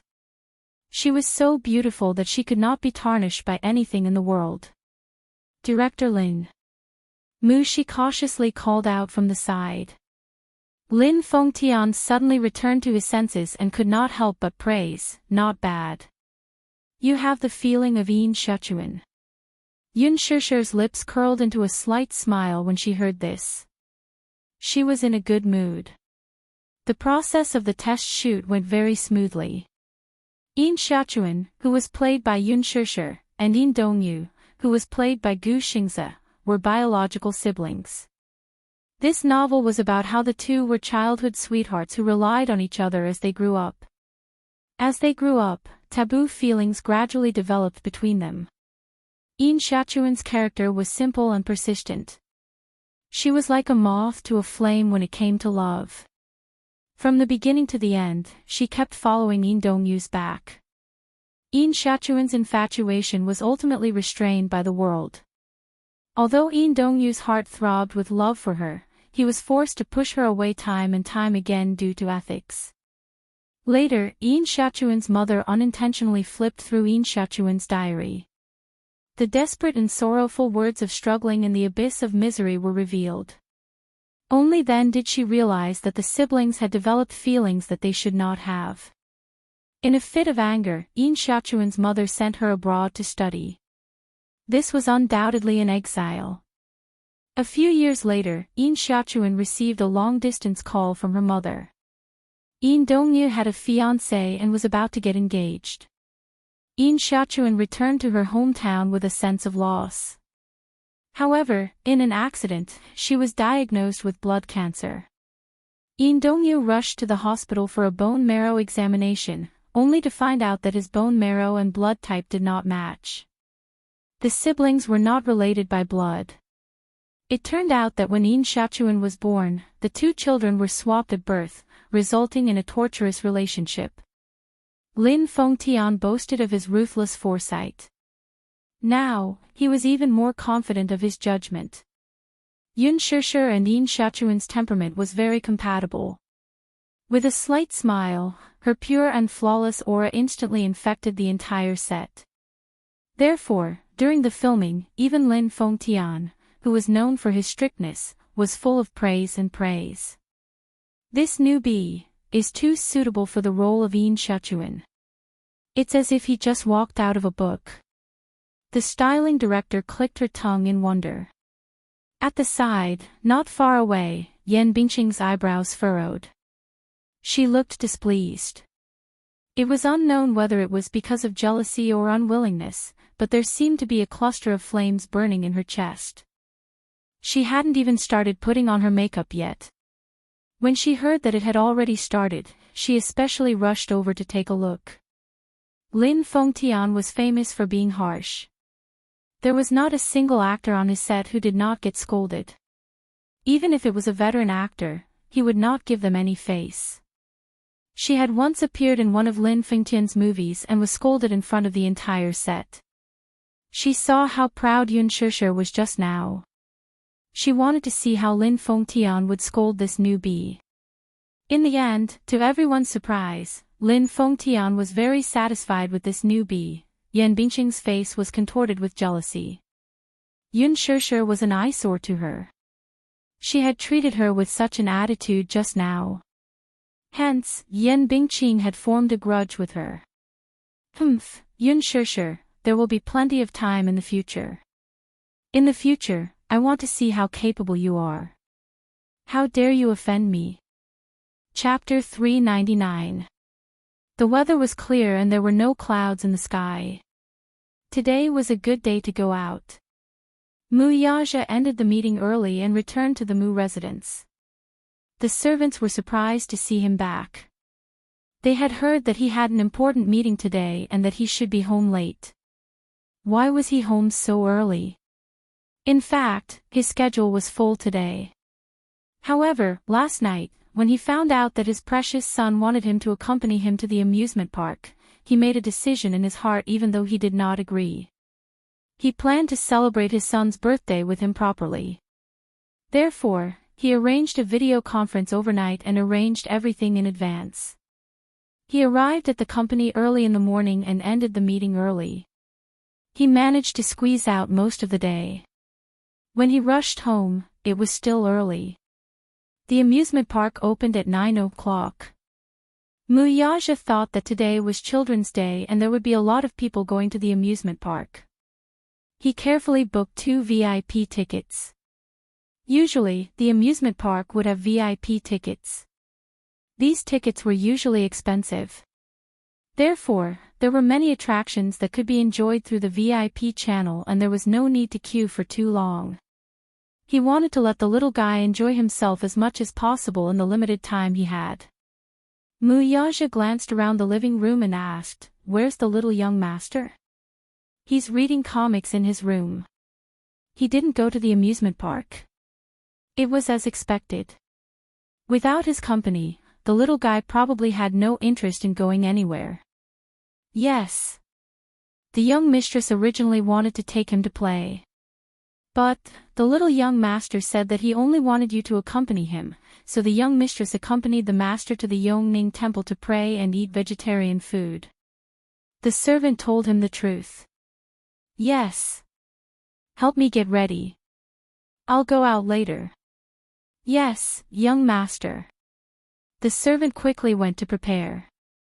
When he went up to the second floor, the door to the study was ajar. He carefully pushed it open. His movements were light and silent. Therefore, Xiao Chen, who was building Lego blocks in the study, did not realize that someone had entered the study. He was still immersed in his own world. He sat on the carpet with Lego blocks scattered in front of him. Only half of the castle was left. It must have collapsed halfway and the Lego blocks were scattered everywhere. Little Chen held the building blocks in his hand, but he just sat there motionlessly with his back facing her. He did not care about the scattered building blocks on the floor and just sat there in a daze. He did not speak or move at all. His back seemed to be in a daze as if his soul had left his body. Mu Yaja stood rooted to the spot and did not move forward. Looking at the little lad's dejected back, he guessed that he was probably feeling sad right now. Children are usually emotional. It's Children's Day, and it's their birthday, but they don't have their parents by their side. Mu Yaja felt a stabbing pain in his heart. If he did not see this scene in front of him, at least in front of him, he would have known that Xiao Yisekan's behavior. What he did not know was that, when he was not around, Little Chen was cold and aloof. He was even expressionless and taciturn when dealing with others. Just like when he was young. He closed himself off in his own world and did not get close to anyone. Mu Yaja slowly walked over. His heart ached. The time he spent with this child was indeed too little. Little Chen's brows furrowed slightly when he heard footsteps behind him. Chapter 400. At that moment, he was in a bad mood, so it was inevitable that he mistook the person behind him for a servant. His tone was unfriendly. "Don't you knock before entering?" The footsteps didn't stop. How could this servant be so rude? He stood up angrily and turned around. However, when he saw the man who seemed to have descended from the sky, he opened his mouth in disbelief and was speechless for a long time. Dressed in a suit and leather shoes, Mu Yaja stuffed his hands into his pockets. Seeing the shock and disbelief written all over the boy's little face, he could not help laughing. "The door isn't closed, so I came in. Am I disturbing you?" "No." Xiao Yichen rubbed his eyes in a daze. He thought he was dreaming. Didn't he say that he had an important agenda today? Why was he back so early? "Daddy, why are you here?" "To celebrate my baby's birthday." Mu Yaja squatted down in front of him with a gentle expression. His handsome eyes were fixed on the little munchkin, and the corners of his lips curled up slightly. "Why? Didn't you say that you wanted Daddy to accompany you to the amusement park? Do you still want to go?" Seeing that he didn't speak, Mu Yaja reached out and pinched his tender cheeks. "Why aren't you saying anything?" "Yes." Xiao Yichen suddenly cheered. "Daddy is awesome. Did Daddy specially rush back to accompany me?" Mu Yaja pulled him into his arms. "Then let's change before we go, okay?" "Okay." Xiao Yichen was so excited that his cheeks were flushed red. This was the biggest surprise that Mu Yaja had given him. The weather in June was like a child's day. It was unpredictable. Yesterday was a cloudy day, but today, the sun was shining brightly. Mu Yaja had specially changed him into a casual outfit, a white top, aqua blue casual pants, a pair of air cushion shoes, a beret, and a pair of sunglasses. He looked like a fashionable young man. Xiao Yichen's handsome features and fair skin made him look more handsome than many children's fashion models. Mu Yaja followed suit and matched him in a father-son outfit. Similarly, he wore a white casual shirt, aqua blue cropped pants, and a pair of casual sneakers. He had shed his former business elite demeanor. Now that he was wearing casual makeup, he seemed to have lost a few years of his age. His face was originally young and tender. Even though he was almost 29 years old, in this outfit, he looked like a college student who had just graduated. He was youthful and handsome. When the father and son stood together, they didn't look like father and son, but brothers. Little Chen eagerly prepared a small school bag. This was his first time going on a trip with his daddy, and it was also his first time going to an amusement park. Thus, in his excitement, he brought over many desserts and snacks. Unfortunately, his school bag was not big enough to fit so many desserts and snacks. Looking at the bulging bag, Xiao Yichen hugged his arms and felt a little distressed. Mu Yaja helplessly took out all the snacks. Xiao Yichen's heart ached when he saw this. He bit his lip as if his heart was bleeding. He loved desserts, so afternoon tea was a must for him. Mu Yaja thought to himself, there are many dessert stalls in the amusement park. It's the same if I buy desserts when I go in. However, it would be inconvenient to go in with a bag full of desserts. Chapter 401. Looking at Xiao Yichen's pitiful face, he did not explain further. When they entered the amusement park, the little guy would be so excited that he might even forget about the dessert. Even if he still missed it, he could just bring him to the dessert station. Even if he did not say anything, this was still a surprise. Thus, he put his wallet, a DV, and a phone charger into his bag. Everything was ready. Just like that, the father and son set off. When they arrived at the amusement park, it was already 11 o'clock. However, the number of people lining up at the entrance did not decrease. On the contrary, because it was Children's Day, there were still 2 long lines at the entrance. Fairy Tale Valley was the most famous amusement park in Beijing. It was jointly founded by Lizhi Holdings and N.E. Corporation. In the past 2 years, it had gathered a lot of popularity. After the third phase of the project was developed, it attracted many parents to bring their children from afar. It even attracted many foreign children. Thus, Mu Yaja carried Xiao Yichen in one arm and carried his small bag in the other. Under the envious gazes of the crowd, he walked straight through the VIP passage. Oh my God! Look at that man! He's so handsome. Could he be a celebrity? No way. I've never seen such a handsome and stylish man in the entertainment industry. He's even carrying a child. He's a father at such a young age. Oh my God, what a young stay-at-home dad. How is that possible? This handsome guy looks like he's in his early 20s. How can he be a father? It's obvious that the child is his younger brother. If he's really a father, then I'm so envious of this child's mother. The father is handsome and the child is cute. She's a winner in life. Why doesn't he need to line up? Does he have special privileges? You don't know, right? He must have bought a VIP ticket. With a VIP ticket, there was no need to line up. However, the VIP ticket was very expensive, so most people would not choose to buy it. After all, a normal ticket was only 300 yuan and a child ticket was half price. However, a VIP ticket, regardless of whether it was an adult or a child, was 3,000 yuan. Although it was expensive, the advantage of a VIP ticket was that not only did they not need to line up to get in, but all the paid activities in the park were also free. To put it simply, with 3,000 yuan, all the food, drinks, and entertainment in the amusement park would be free.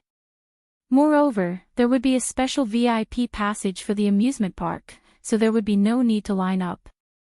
For ordinary families, it might not be worth it. She brought her child to play a few games, but she couldn't play that many games. But for Mu Yaja, it was very worthwhile. The most important thing was that there was no need to wait in line. As soon as they entered the amusement park, Xiao Yichen was extremely excited. At the entrance to Fairy Tale Valley, there were 3 cute mascots, a fountain, a castle, and a parade. Everything was designed to look like a fairy tale world. Stepping in was like stepping into a fantasy world. Xiao Yichen said anxiously, "Daddy, Daddy, I want to come down." Okay. Mu Yaja put him down, and the little guy ran excitedly towards the parade. Wow! Daddy, take a look at this. It's Snow White. Xiao Yichen pointed at the holy and beautiful princess on the parade in surprise. Mu Yaja saw that he was so happy, and the corners of his lips curled up. Chapter 402. He didn't like to play in amusement parks. After all, he was an adult and had experience. No matter how dreamy the amusement park was, he would find it dull and boring. Seeing that little munchkin was happy, he naturally felt happy too. Muyaja brought him to play a few rides. There were many activities in Fairy Tale Valley. Generally speaking, in other children's parks, most of the activities were for children to play. After all, the activities that children could play were limited. However, Fairy Tale Valley was different. Some of the activities that children were prohibited from playing in other children's parks were allowed to play in Fairy Tale Valley even as young as 6 years old.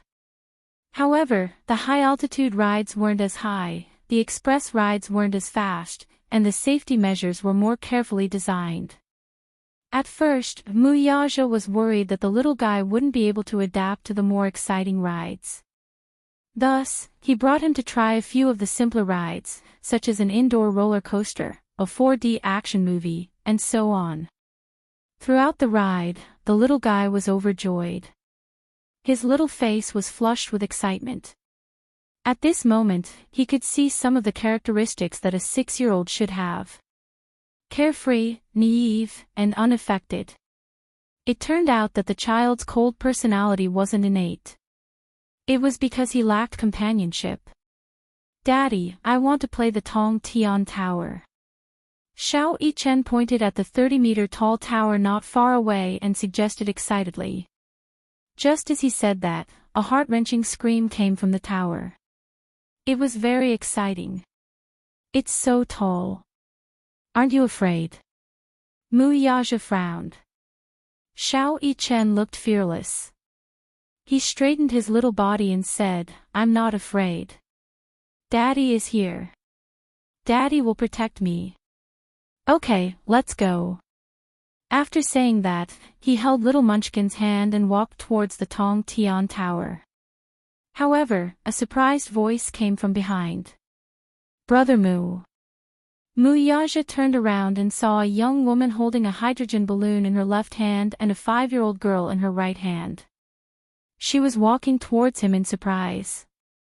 The woman was pretty and slim. She looked to be in her early 20s. She had exquisite makeup on and was dressed very fashionably. If a discerning person's eyes were sharp enough, they would definitely be able to tell that the bag she was carrying on her shoulder was not cheap. The woman walked up to Muyaja with a gentle smile on her face. "Brother Mu, what a coincidence. Why are you here?" Muyaja was surprised to see her. "Enya." Xiao Yichen was feeling happy, but when he turned around and saw who it was, the happiness on his face quickly disappeared. How could it be them? The woman's name was Song Enya, and the little girl she was holding was her younger sister, Song Enshi. Muyaja had special feelings for Song Enya and doted on her in many ways. It was not because of anything else but because Song Enya's mother was Jiang Qiming. Jiang Qiming was Jiang Yishan's younger sister, Song Jinggua's wife, and the madam of the Song family. The Song family was one of the most prestigious families in the capital. They had been a scholarly family for over 100 years. When it came to Song Enya's grandfather's generation, he started a revolution. Old Song fought alongside the martyrs when he was young and was one of the 10 founding fathers of the country. One of the founding fathers. His position was very important. He had 2 sons. His eldest son, Song Jiangwo, was the chief of the capital's military and held a high position. His youngest son, Song Jingwa, was the mayor of the capital and was also a big shot. Chapter 403. The Song family had many talents, especially Old Master Song, who was revered by many. Jiang Qiming and Song Jingwa had a son and 2 daughters. The eldest son, Song Yunshi, was also a young and talented man. Although he was still young, he was already a lieutenant in the capital's military district. Therefore, Song Enya and Song Enshi were Muyaja's cousins. The reason why he took good care of his cousin was that Song Enya's facial features resembled Jiang Yishan's. They were very similar, especially in terms of their charm. There were a few times when he vaguely saw his mother in her younger days. After his mother passed away, little Enya stayed by his side day and night. Out of his longing for his mother, Song Enya was more like a spiritual sustenance to him. Song Enya smiled faintly as if she did not see Xiao Yichen standing at the side with a cold expression. She lowered her head and said to Song and why aren't you greeting Uncle Mu? Uncle Mu. Song and called out sweetly. Her childish voice was full of delicateness. She did not care that Mu Yaja was holding Xiao Yichen's hand at the moment. She shook off Song Enya's hand and bounced in front of Mu Yaja, spreading her arms wide open and acting coquettishly. Uncle Mu, and she wants a hug. And she wants a hug. Xiao Yichen was obviously unhappy when he heard this. He secretly hated the Song sisters. Of all times, they appeared out of nowhere. Song and she, especially, wanted to snatch his daddy's embrace. Unforgivable. Just as he was cursing in his heart, Mu Yaja suddenly let go of his hand. Xiao Yichen nervously reached out to grab the man's hand, only to see him bend over slightly and lift Song and she up. Song and she nestled in Mu Yaja's embrace. The blissful expression on her face was as sweet as honey. She let out a bell-like laughter and was overjoyed. And she loves Uncle Mu the most. As she spoke, in Mu Yaja's blind spot, she made a provocative face at Xiao Yichen, who looked annoyed. Xiao Yichen's face twisted even more. What was this? This was clearly a show of strength. What, are you very proud of yourself? Was it that great? Was he so proud of seizing his daddy's favor? Song and she was the person Xiao Yichen hated the most. Not because of anything else, but because this little girl was very annoying. When she was 4 years old, Song Enya brought Song and she to the muse as a guest. Like many naughty children, Song and she caused trouble everywhere, perhaps due to her young and insensible age. How did the Song family educate their children? They must have spoiled them too much. Not only did they break Xiao Yichen's toys, they even broke an antique vase in the Mu residence. In the end, they even blamed it on Xiao Yichen.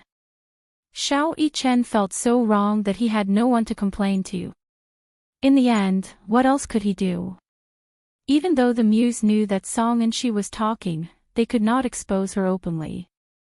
After all, the Songs were a scholarly family in the capital, and Old Master Song was one of the founding fathers of the country. They had to maintain a smooth surface. In private, Mr. Song naturally knew his daughter's character well. He knew that the antique vase must have been broken by Song and she, so he secretly gave the muse a lot of benefits and let the matter pass just like that. Although the matter was said to be over, it had always been a thorn in Xiao Yichen's heart. Chapter 404. Daddy won't like this liar. Just as he was thinking this, he heard Mu Yaja say, yes, I like Enchi the most, too. Xiao Yichen was fuming. Like Enchi the most? What? What about him, then? Daddy likes this little rascal the most, then what about him? Does Daddy not love him anymore? Feeling aggrieved, the little boy bitterly said, Daddy loves Enchi the most, then what about me? What about me? Ha! Brother Mu, look, Xiao Yichen can get jealous too. Song Enya smiled and squatted down to coax him. Xiao Yichen, be good. Auntie likes you the most, too. Xiao Yichen pursed his lips, obviously not accepting her flattery. He hid behind Mu Yaja and said, but I don't like Auntie. Mu Yaja was a little helpless. Yichen, be good. You're an elder brother, you should give in to your younger sister. Song and she was a year younger than Xiao Yichen, so she had to call him elder brother. He understood this principle, but looking at the smug little guy hanging on his daddy's body, Xiao Yichen could not pretend to be magnanimous no matter how hard he tried. Still, since daddy had spoken, he should give daddy some face, right? Thus, the little guy nodded his head reluctantly, reaching a consensus with Mu Yaja. Song Anya smiled. Brother Mu, why are you free today? Did you want to bring Chen out to play? To celebrate his birthday with him, Mu Yaja said concisely. This tone of his was a rare show of patience. He had never been patient with women. Song Anya, however, was an exception. That was because she was his most beloved cousin. Oh, then I wish Xiao Yichen a happy birthday. I was in a hurry and didn't prepare a gift for my baby. Song Anya smiled. Her superficial birthday greeting did not sound sincere at all. It was just a facade, and little Yichen was embarrassed to hear it. She continued, what a coincidence. Since we've bumped into each other, why don't we play together? It's more fun to play together. And she wants to play with Uncle Mu. Uncle Mu, Uncle Mu, Uncle Mu. Song and she, who was in his arms, kept cheering as she waved her hands excitedly. Her dependence on Mu Yaja was extraordinary. Mu Yaja only nodded slightly and reached out to gently scratch the bridge of her nose. That was a sign of agreement. In fact, he preferred to have a daughter more than a son. As a man, he always liked to have a little princess to hold in his palm like a pearl. He liked the shy and cute little loli to act coquettishly. As for Song and she, he treated her like half a daughter. Song and she immediately cheered. Her eyes curved into two crescent moons, looking extremely adorable. She played around in his arms, looking joyful and harmonious. Song Anya, who was watching from the side, was also smiling sweetly. She completely forgot about little Chen and only chided, and she, stop fooling around. Come down quickly. Why do you keep letting Uncle Mu carry you? As she spoke, she did not reach out her hand, nor did she have any intention of taking the child from Mu Yaja's arms. This scene reflected in Xiao Yichen's eyes. No matter how he looked at it, it looked like a warm family of three in the garden, laughing and chatting happily. It was as if he was an outsider. Daddy, little Chen opened his mouth with a face full of resentment, but before he could finish speaking. Chapter 405. Her eyes widened slightly when she saw the 2 VIP tickets in Mu Yaja's hands. She asked in surprise, Brother Mu, did you buy VIP tickets? Yes. That's great. In that case, you and Xiao Yichen won't have to queue up for any games. Sigh. I went to the official website yesterday to get tickets, but I couldn't get them. There were only 200 VIP tickets sold every day. It symbolized the supreme VIP experience, so it was not something that could be bought with money. Mu Yaja naturally had his ways of getting VIP tickets. Hence, he took out his phone and made a call. Not long after, a representative from Leji Holdings delivered 2 VIP tickets to him. Since he had met them, he would bear the sisters' expenses on his tab. Song Anya stuck out her tongue mischievously. Although she was elated, she put on a reserved expression. Brother Mu, you've spent so much money. The man smiled. The cost of these 2 VIP tickets was nothing to him. Xiao Yichen stood at the same spot, feeling a little lonely. He suddenly felt that he had been left out. For some reason, he could only watch as the 3 of them walked forward. Mu Yaja was carrying his small bag in one hand and hugging Song and she with the other. Song Anya was holding a helium balloon, and the 3 of them were laughing and chatting happily. For some reason, he felt a pang in his heart all of a sudden. The 2 sisters from the Song family had suddenly barged into his birthday and snatched away his daddy, who was supposed to be with him the whole day. Now, he, who was supposed to be the star of the day, seemed a little lonely. He did not know why, but he did not look forward to this birthday as much as before. Hence, out of spite and wanting to attract Mu Yaja's attention, he deliberately walked very slowly and even lagged far behind, hoping that his daddy would focus more on him. Such weak hope seemed a little petty and pitiful. Mu Yaja was also worried about him. Seeing him walking very slowly and looking around, he called out to him from time to time, "Xiao Yi-chen, follow closely. There are a lot of people here, don't get lost." When Xiao Yi-chen heard this, he felt even more frustrated. Stupid daddy, did he purposely walk so slowly just to wait for him to say that? What he wanted wasn't such a simple sentence. Could it be that only children who knew how to cry and throw tantrums would get sweets? Could it be that he had always been independent and had even undergone wilderness survival training? Was that why Daddy wasn't as worried about him as he was about other children? Was it because of this? Xiao Yi-chen's heart felt stuffy and sour. Even though he knew that his daddy's love for Song and she was only superficial and that his daddy loved him the most in his heart, but, looking at such a scene, he had to pretend to be happy no matter what. Gradually, he lost his interest in the garden. His head drooped as he slowly followed behind. It was a strong contrast to the overjoyed and happy appearance he had when he first entered the garden. This birthday was even worse than the past. "Uncle Moo, I want to ride the merry-go-round." Song and she pointed at the dreamland-themed merry-go-round, her eyes shining. "Boring." Xiao Yi-chen said softly, his face full of disdain. "What's so fun about this?" Chapter 406. "Uncle Moo, come and play with Enshi. Come and play with Enshi." Song and she continued to act coquettishly and pouted her lips. Her coquettish look was irresistible. Mu Yaja turned around and asked Xiao Yi-chen, "Do you want to play?" Xiao Yi-chen replied without hesitation, "What's so fun about the merry-go-round?" "I don't like to play." "Then, wait for Daddy for a while, okay?"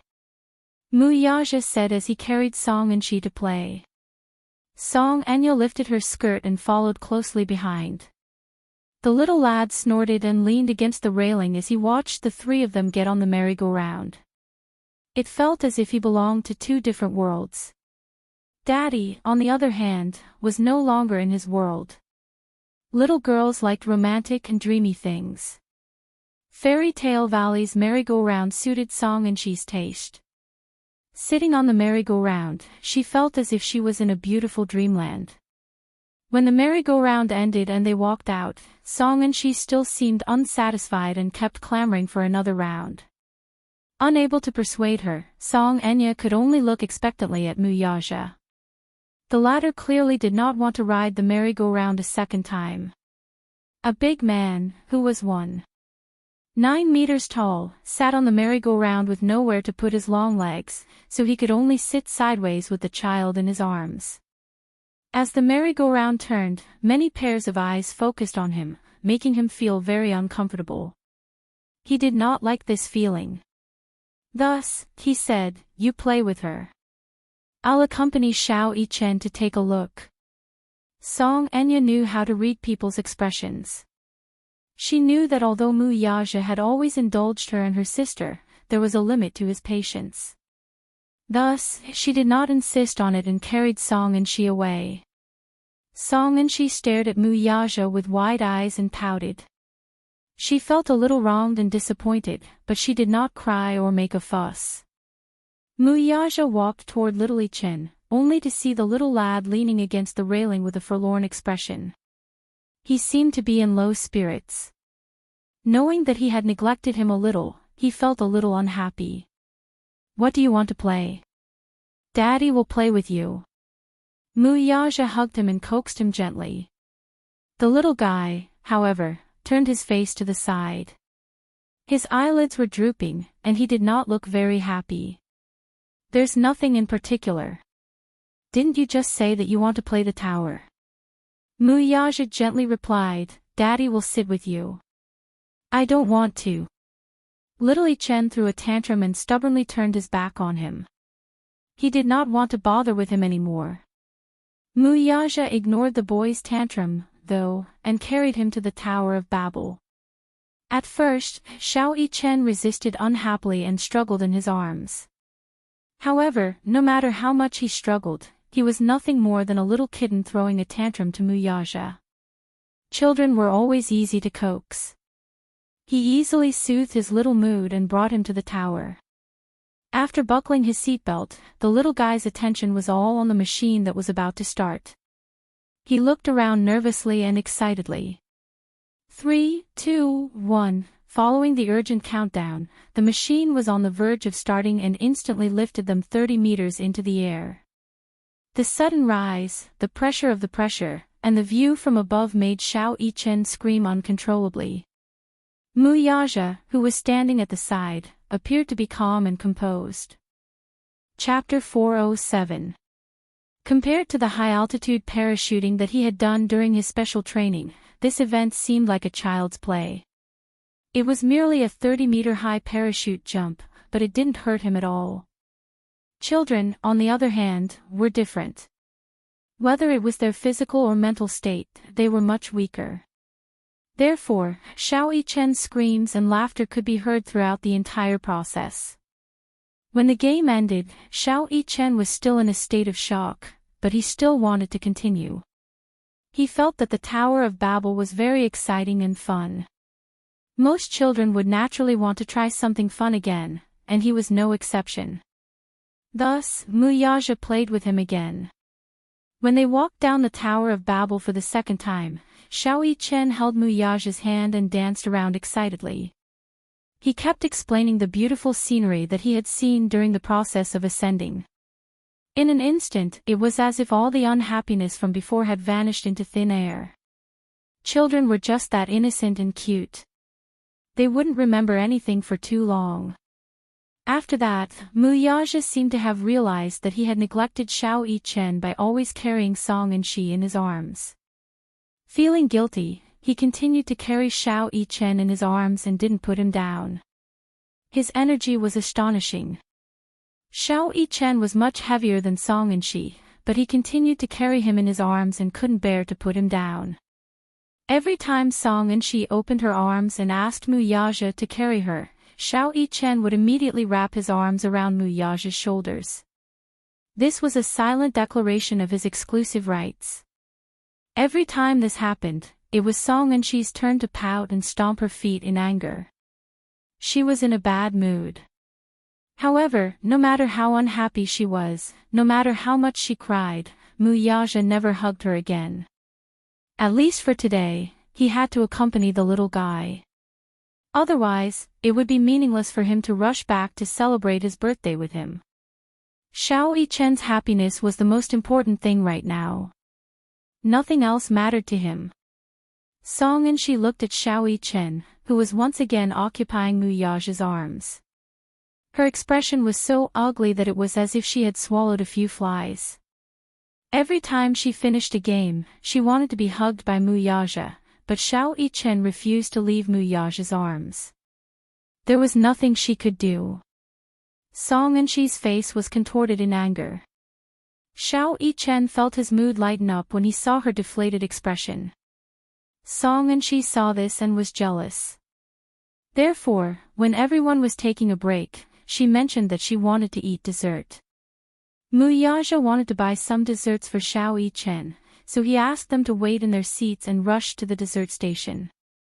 Song Enya gave a few more words of advice before following closely behind.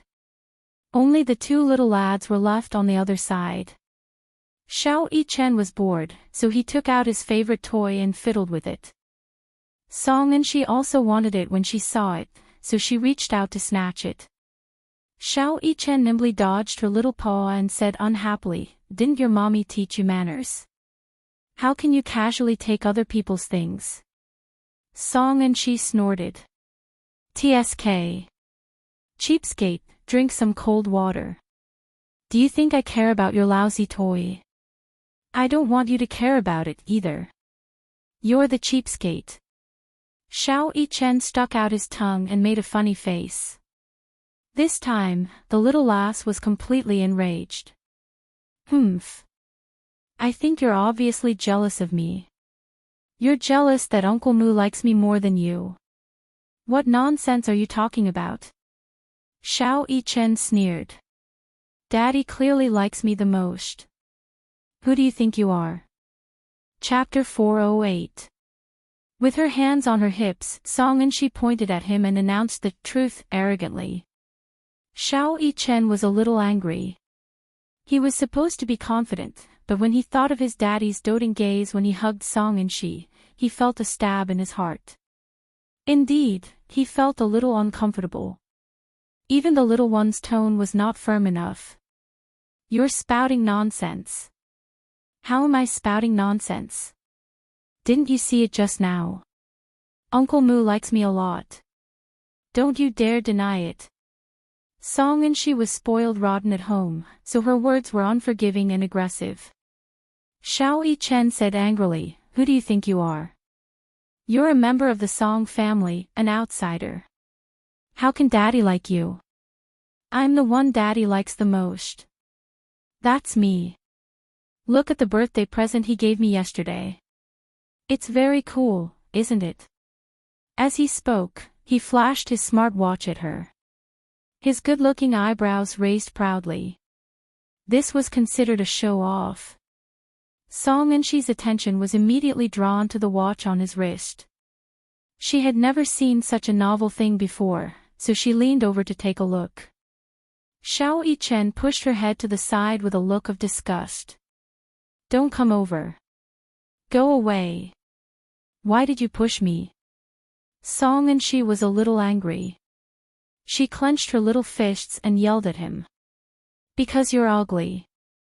Humph, you ugly freak." Xiao Yichen sneered with his poisonous tongue. He did not expect that this sentence would completely enrage Song Enshi. He actually called her an ugly freak. Although the little girl was only 5 years old, she still had a heart for beauty. Song Enshi had been the apple of the Song family's eye since she was born. She had always been held in the palm of their hands, afraid that she would break or melt in the mouth. She had been doted on since she was young. Everyone's praise for her was nothing more than beautiful, cute, obedient, sweet, and so on. Therefore, she had always thought that she was cute and pretty. However, Xiao Yichen's sudden appearance of an ugly person inevitably angered her. In a fit of anger, Song Enshi pounced on Xiao Yichen and bit his wrist with all her might. It was as if she wanted to bite off a piece of flesh from his arm. Xiao Yichen did not expect her to bite him. In the midst of the pain, his subconscious reaction was to push her away forcefully. But one had to know that he was different from other children. How much strength could other boys his age have? He was a child who had gone through hellish training in the special training camp. Although his strength was not great, he could still easily lift the Barrett M99. Song Enshi was caught off guard by this push. She staggered a few steps back and tripped over her own feet. Then, she fell on her face in a sorry state. Xiao Yichen hurriedly looked at his arm where she had bitten him. There were 2 rows of deep bite marks. There was no blood, but they were very deep. It was obvious that she had bitten him hard. He furrowed his brows in anger. When he raised his head, he saw Song Enshi hugging her head and not moving at all. After a brief moment of silence, Song Enshi sat on the ground and hugged the back of her head. She opened her mouth and let out an earth-shattering wail. It was unknown where the tears came from or if it was really that painful, but Song Enshi broke down. Big drops of tears fell from her eyes like pearls from a broken necklace. Chapter 409. Xiao Yichen was bewildered by the sudden turn of events. He did not do it on purpose, nor did he use much force. It was just a subconscious reaction from the pain. Why was this brat so weak? Some kind-hearted tourists immediately went forward to help her up, but when they touched the back of her head, they were shocked to find their hands stained with blood. "Ah, her head is bleeding. Hurry and call an ambulance."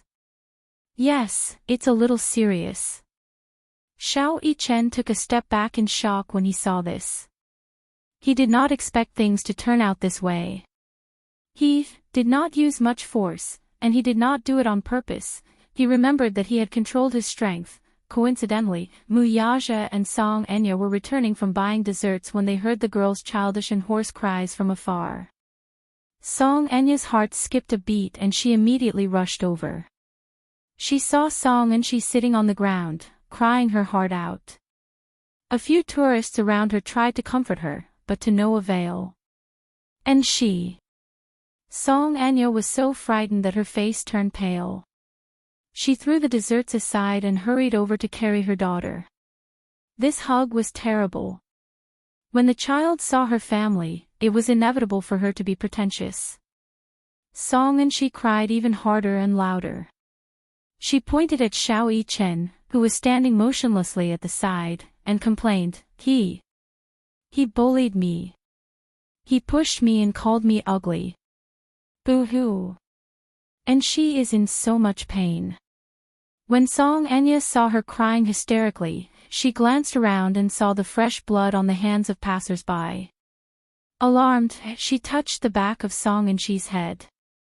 When her fingertips came into contact with sticky blood, she was so frightened that her heart skipped a beat. Mu Yaja walked over, completely unaware of what had happened. When he saw Song Enshi crying sadly and Song Enya's hand stained with blood, his face turned cold. What happened? He asked. At the man's question, Song Enshi, who was in Song Enya's arms, cried even harder. It's all Mu Yichen's fault. It was Mu Yichen who pushed me. Sob, sob, sob. He said I was ugly and that Uncle Mu didn't like me. He even pushed me. Song Enya's heart ached as she glared fiercely at Xiao Yichen. However, Xiao Yichen did not cower under her gaze and glared back at her fiercely. Song Enya was infuriated to see him glaring back at her with such self-righteousness. Unfortunately, Xiao Yichen was Mu Yaja's favorite child after all. He wasn't her child, so she had no right to scold him. Therefore, she could only glare at him. All of a sudden, all the accusations were directed at Xiao Yichen. He was stunned and suddenly lost his footing. For a moment, he didn't know what was going on, but he was inexplicably condemned by everyone. It wasn't like that. She wasn't telling the truth. What was going on just now? Xiao Yichen's mind was in a mess for a moment. Subconsciously, he walked to Mu Yaja's side and carefully grabbed the man's broad hand. In response, Mu Yaja held his hand tightly. Xiao Yichen raised his head pitifully, only to see Mu Yaja looking at him with a clear face. What happened? Yichen, give me an explanation. Daddy, Xiao Yichen hurriedly opened his mouth and said aggrievedly, I didn't push her. Chapter 410. It was just a subconscious defensive reaction under the immense pain. Song Enya was livid. Her beautiful face showed a hint of anger. Yichen, you're too much. I didn't reprimand you for Brother Mu's sake. And she is already in this state, her head is bleeding, yet not only are you not apologizing, you're even trying to shirk responsibility. I've always heard that the Muse nurture their children's sense of responsibility. If you have half of your father's sense of responsibility, you won't say such things. As if she could not vent her anger, she walked up to him with Song Enshi in her arms and asked aggressively, Are you saying that Enshi fell down herself and framed you for it? Our Enshi won't lie. Besides, she's fine. Why would she fall down for no reason? Are you saying that she's lying? Little Yichen's face flushed red from this aggressive interrogation. His entire smiling face was flushed red. He pursed his lips and clenched his fists, pretending to be calm. I didn't push her, I didn't push her. I'm a man, I won't lie. Song Enya said, You call yourself a man, but shouldn't a man be responsible? Since you said that you're not lying, then tell me, how did my Enshi fall down? Boo-hoo. Sis, he's lying. He's clearly the one who pushed me. In his arms, Song Enshi's cries grew louder and louder. She wailed loudly as tears rolled down her cheeks. Xiao Yichen was so angry that he lost his rationality. She was the one who bit me first. It's her. She was the one who bullied me first. How can you bully her just because she bit you first? Song Enya's face darkened. You're the older brother. And she is insensible, shouldn't you give in to her? Xiao Yichen was at a loss for words. Why? Why did she question him like this? Was it because Song Enshi was the one who suffered the most in the end, so all the mistakes deserved to be forgiven? He was only acting in self-defense. Even if he lost control of his strength in the end and hurt her, should he be condemned by everyone? Moreover, he clearly remembered that he hadn't used much strength earlier. He really hadn't used much strength. If he were to use force, he would know his limits. With the strength he had exerted just now, Song Enshi would at most be pushed to the side. She wouldn't fall so hard. But if he said that she fell down by herself, would anyone believe him? Would Daddy believe him? Xiao Yichen looked at Mu Yaja worriedly, only to see his cold gaze land on Song Enshi's face. Seeing that the situation was a mess, he suddenly said, "Have you said enough?" As soon as he spoke, the scene immediately quieted down. Perhaps men were born to be kings. As long as he opened his mouth and ordered everyone to be quiet, everyone would have to be quiet. Because of his words, the situation was stabilized a little. There's no point in arguing about this now. The most important thing now is to send the child to the hospital and take an X-ray to see if there are any major problems. Sigh. What should we do? And she has never suffered like this. Xiao Yichen was so angry that he didn't say anything. What was this little bit of suffering? He had suffered all kinds of hardships in the special training camp. Such a small injury would at most require 2 stitches. Mu Yaja squatted down and held Xiao Yichen's shoulders as he said in a deep voice, "Yichen, apologize to your sister first, okay?" Chapter 411. No. Xiao Yichen insisted. Mu Yaja's face instantly turned cold. You won't even listen to Daddy anymore. Daddy's words are wrong, I won't listen. Xiao Yichen felt aggrieved, but on the surface, he still looked very determined. How could he admit defeat in front of the sisters? I won't apologize for something I didn't do. Then tell Daddy, did you push your sister? Mu Yaja asked seriously. Xiao Yichen was speechless for a moment before he forced out 2 words. I pushed, then, he nervously explained, that's because she bit me first, and I didn't use, since you pushed her, shouldn't you apologize when she fell? Mu Yaja guided him patiently. He did not care what other children did wrong, he only cared about his own child's sense of responsibility. Even if he did not push her hard, he still pushed her. Xiao Yichen was partly responsible for her fall, so he wanted Xiao Yichen to lower his head and apologize. You should reflect on your mistake. Xiao Yichen had always taken Mu Yaja's words as an order. He wanted to quickly resolve this matter, so even if he was unwilling, he still obediently lowered his head in Song Enshi's direction. I'm sorry, Enshi. It's my fault, I shouldn't have pushed you. However, his apology did not make Song Enshi stop crying. Still, the only thing he could do was apologize. Now that he had done this, whether or not he was forgiven was no longer his concern. Uncle Mu, give me a hug. Song Enshi ignored Xiao Yichen's apology and only opened her arms to him with teary eyes. This time, her request for a hug was not something Mu Yaja could refuse. Song Enshi seemed to have achieved her ultimate goal when he took her from Song Enya's arms. Her crying stopped abruptly. Xiao Yichen felt a little sullen, but more than that, he was filled with anger. When he looked up, he met Song Enshi's eyes, which secretly flashed with a hint of success. He clenched his fists so tightly that they cracked. The person in charge of Liji Holdings rushed over.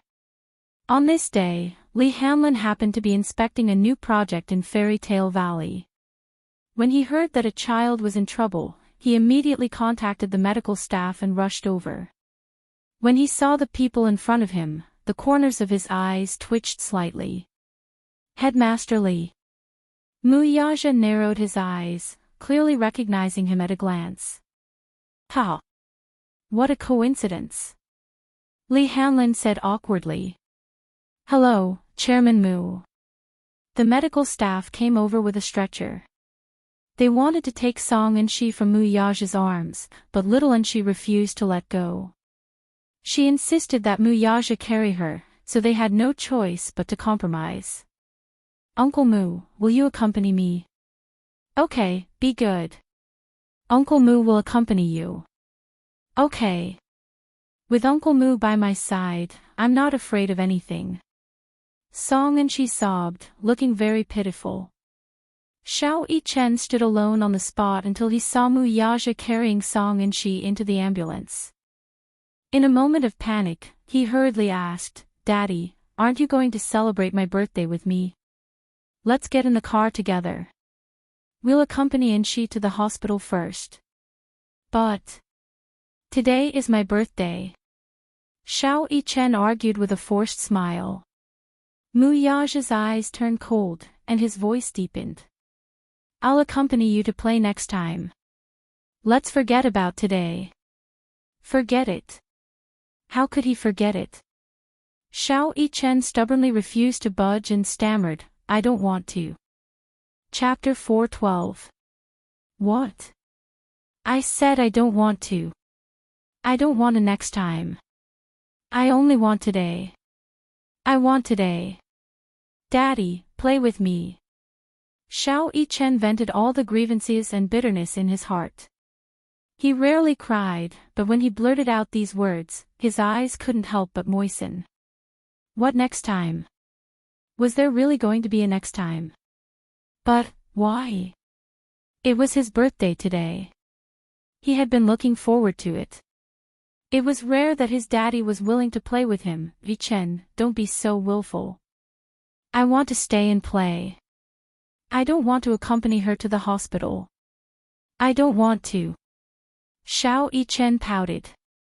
His willfulness provoked Mu Yaja's displeasure, so he coldly said, then play by yourself.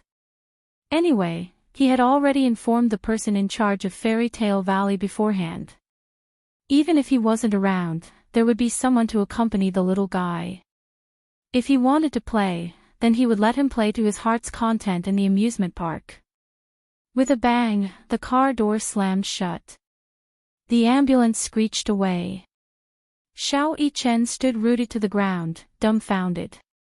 Even after the ambulance had left for a long time, he still couldn't react.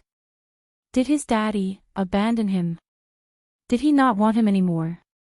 He seemed to have been a little willful just now. But was he going to leave him alone to punish him? But what did he do wrong? Why did he have to punish him like this? It was obvious that Song and Shi had played some tricks to snatch his daddy away from him.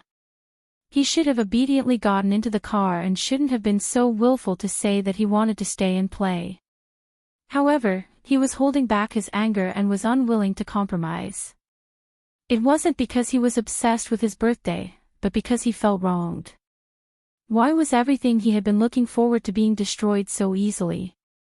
He clearly didn't do anything wrong and had a clear conscience, but his daddy didn't believe him. What could he do?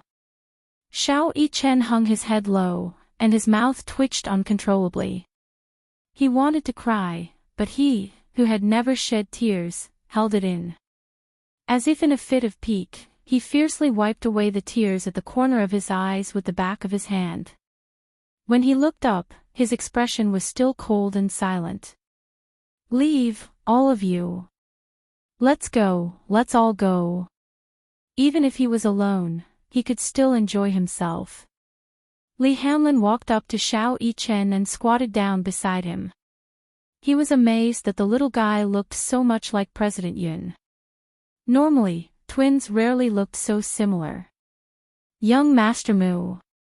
Li Hanlin smiled and stuck his face close to Mu Siju, trying to please him. Xiao Yichen responded with a cold look. Don't touch me. Without Mu Yaja around, he seemed to have returned to his old Xiao Yichen, cold, stern, and taciturn. Xiao Yichen picked up his backpack and walked towards his next target. He said, I'm going to play by myself. Don't follow me. How could Li Hanlin listen to him? Before Mu Yazhe left, he had specifically asked him to take good care of this child. Thus, Nanny Li said, send a few people to follow him secretly and protect him. Don't let him find out. Yes. Thus, the group of bodyguards followed Xiao Yichen in a grandiose but cautious manner. How could Xiao Yichen, who had undergone special training since he was a child, not notice? However, he didn't have the heart to care so much. Chapter 413. Since we're here, let's have some fun. Therefore, the Tower of Babel, the fire beacon wheel, the ice mountain snow region, whatever was exciting, he sat on the roller coaster and used the momentum of the roller coaster to vent all the dissatisfaction and grievances in his heart in the form of screams. It was as if he could only feel better this way. He had never been a weak child, but today's incident had left a scar in his heart. He had always thought that girls were innocent and romantic, but Song and Shi's actions had completely overturned his understanding of girls. I hate girls. I hate Song and Shi. Xiao Yichen's body swayed slightly when he alighted from the roller coaster. Now that the sun was gradually getting hotter, he raised his fair little face and looked at the weather. Now that the sun was shining brightly, the temperature was rising, but no matter how bright the sun was, it was as if it could not shine into his heart. No matter how he played, he did not have the happiness and joy he had when his daddy was with him. I hate birthdays the most. Xiao Yichen muttered as he sat alone on the bench, hugging his small school bag tightly. Sure, it's been hard on you today. After the photo shoot, Mu Shi sent Yun Sure out of the building and said with a smile, I'll send you the photo shoot when it's done. Thanks. She suddenly thought of something and quickly asked, oh, right. Do you have Weibo? Weibo? Don't tell me you don't use Sina Weibo. I don't have the habit of using Weibo, Yun Sure admitted honestly. I'm usually very busy, so, haha. No matter how busy you are, you should still have the time to check Weibo. You're not like my sister, who has a child and spends all her time with him, so you don't even have the time to check Weibo. Mu Shi did not know whether to laugh or cry. Yun Sure's expression froze. She had hit the nail on the head. In the past, she was very busy with work and spent all her time at home with Yu, so she did not even have an account on Weibo. However, her assistant did not know about this, so she had to keep the child a secret for now. As for her private life, she wanted to keep it a secret. At least, she did not want Yu's life to be disturbed in the future. Hence, she smiled and said, I'll apply for one when I get back.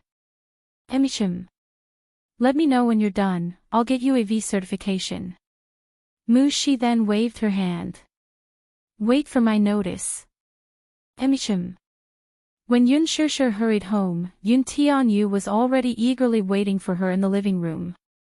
When he saw her return, his little face seemed to glow with brilliance in an instant. Initially, he thought that his mommy would be very busy, and he did not know if she would be able to keep their promise. Hence, he did not have high hopes for her. Therefore, as he sat on the sofa and read the financial newspaper, Yu did not have much hope. However, when he saw that Yun Sure had returned earlier than the agreed time, his usually calm heart actually trembled a little with excitement. Mommy! Yu's face seemed to be covered by a layer of sunshine as he ran 2 rounds around his mother and threw himself into her embrace. Mommy, Yu, I love you. Good boy. You must have waited for a long time. Yun Sure's unhappiness seemed to have dissipated at the sight of him. Chapter 414. This baby had such an ability. When she saw his smiling face, it was as if it could drive away all the gloominess. It was very healing. No. Mommy came back very early. As he spoke, Yu pulled Yun Sure into the room. He took out 2 sets of casual clothes and said, "Mommy, let's change into this. It's a mother and son outfit." The mother and son outfits were pink-blue in color. They had the same design, but the sizes were different. It was a mother and son outfit from Leji Holdings. This outfit was designed by Yu himself. There was a heartwarming drawing of a father, a mother, and a cute child in the middle. This unique and childish drawing was very popular. He had wanted to draw this drawing for his mommy, but he felt that his drawing was not good enough. Hence, he had been hiding it and did not dare to take it out for fear that his mommy would not like it. One time, he had a whimsical idea and decided to use this drawing on the outfit. He did not expect it to be very popular. "This outfit is, oh, Grandpa bought it." Yu said, "I was shopping with Grandpa yesterday. I saw this mother and son outfit and thought it was very interesting, yes. The drawing on this outfit is very nice. It's very childlike." Yun Shishir said with a smile. "Really?" Yu blushed shyly. Mommy said that the drawing was nice, which meant that she liked his drawing. Yu covered his mouth and laughed secretly. He raised his eyebrows proudly. Because of Yun Shishir's praise, he felt sweet and happy in his heart. Yun Shishir changed into the outfit and then helped Yu change into the outfit. Yun Shishir liked to use her brain when it came to children's outfits. Yu was also very cute. Hence, whenever she brought him out, he would always attract a lot of attention. He attracted a lot of attention. She tied a British-style scarf around his neck, paired it with a pair of British flag-designed sneakers, and put on a pair of sunglasses. The little guy instantly transformed into a handsome and adorable model from a children's fashion magazine. The temperature today was a little high, so she didn't forget to put a hat on him. She turned his shoulders and looked at him from head to toe. Yun Shishir immediately pretended to be a fangirl and said, "Little brother Tianyu is so handsome." Yu was amused by Yun Shishir's exaggerated praise. Her face was a little shy, but more than that, she couldn't hide her joy. "Mommy, stop fooling around." The mother and son stood in front of the mirror to compare their looks, and they were overjoyed. Everything was ready, let's go. The mother and son got into a taxi and headed to their destination. Along the way, the sun was shining brightly outside the window. Yun Tianyu leaned against Yun Shishir with a look of contentment. His head rested on her arm as he looked at the greenery flashing by outside the window. The scattered and mottled sunlight of early summer seemed to be cut into pieces. It filled his eyes with distinct black and white colors like beautiful stars. "Mommy, Yu raised his head with a rare innocence in his eyes. "How good would it be if I never grew up?" Yun Shishir asked curiously, "Why do you say that?" "That way, I can always stick to mommy." As Yu spoke, he slowly added, "I'll never grow up, and you'll never grow old. We'll always be like this. How good would that be?" His tone was very serious when he said this. Yun Shishir was a little amused by his serious expression, but she saw him frown suddenly. "That won't do, though." Chapter 4:15. You can only protect you and not let anyone bully you when you grow up. Yu hugged Yun Shishir's arm and sweetly said, "No matter what, Yu will protect mommy until we're old. No matter who bullies mommy, Yu won't allow it. Mommy, if anyone bullies you in the future, you must tell Yu. Yu will bully them back for you." Yun Shishir happily smiled and nodded, but she did not take his words to heart. She took it as a child's babble. Thus, by the time Yun Shishir and the little lad reached Fairy Tale Valley, it was already noon. There were fewer people queuing at the entrance than in the morning, but it was still a long line. The enthusiasm for the amusement park did not diminish. Many tourists had traveled thousands of miles from other provinces and even countries. They bought tickets and entered the venue one after another. Although the long line was not as exaggerated as in the morning, the crowd almost drowned the entire square. Still, through the entrance, one could vaguely see the sea of people in the amusement park. It was evident that Fairy Tale Valley was a popular theme park. Yun Tianyu had specially chosen Fairy Tale Valley for this trip.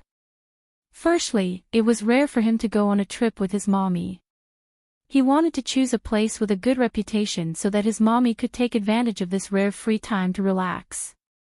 Secondly, he was here as a shareholder of Liji Holdings to inspect the park. He stood at the entrance of Fairy Tale Valley and scanned the decorations at the entrance. Mentally summarizing the flaws in them, he let Yun Shishir lead him through the VIP passage into the park. Fairy Tale Valley had been around for 2 years, but a year ago, Fairy Tale Valley's reputation paled in comparison to other theme parks.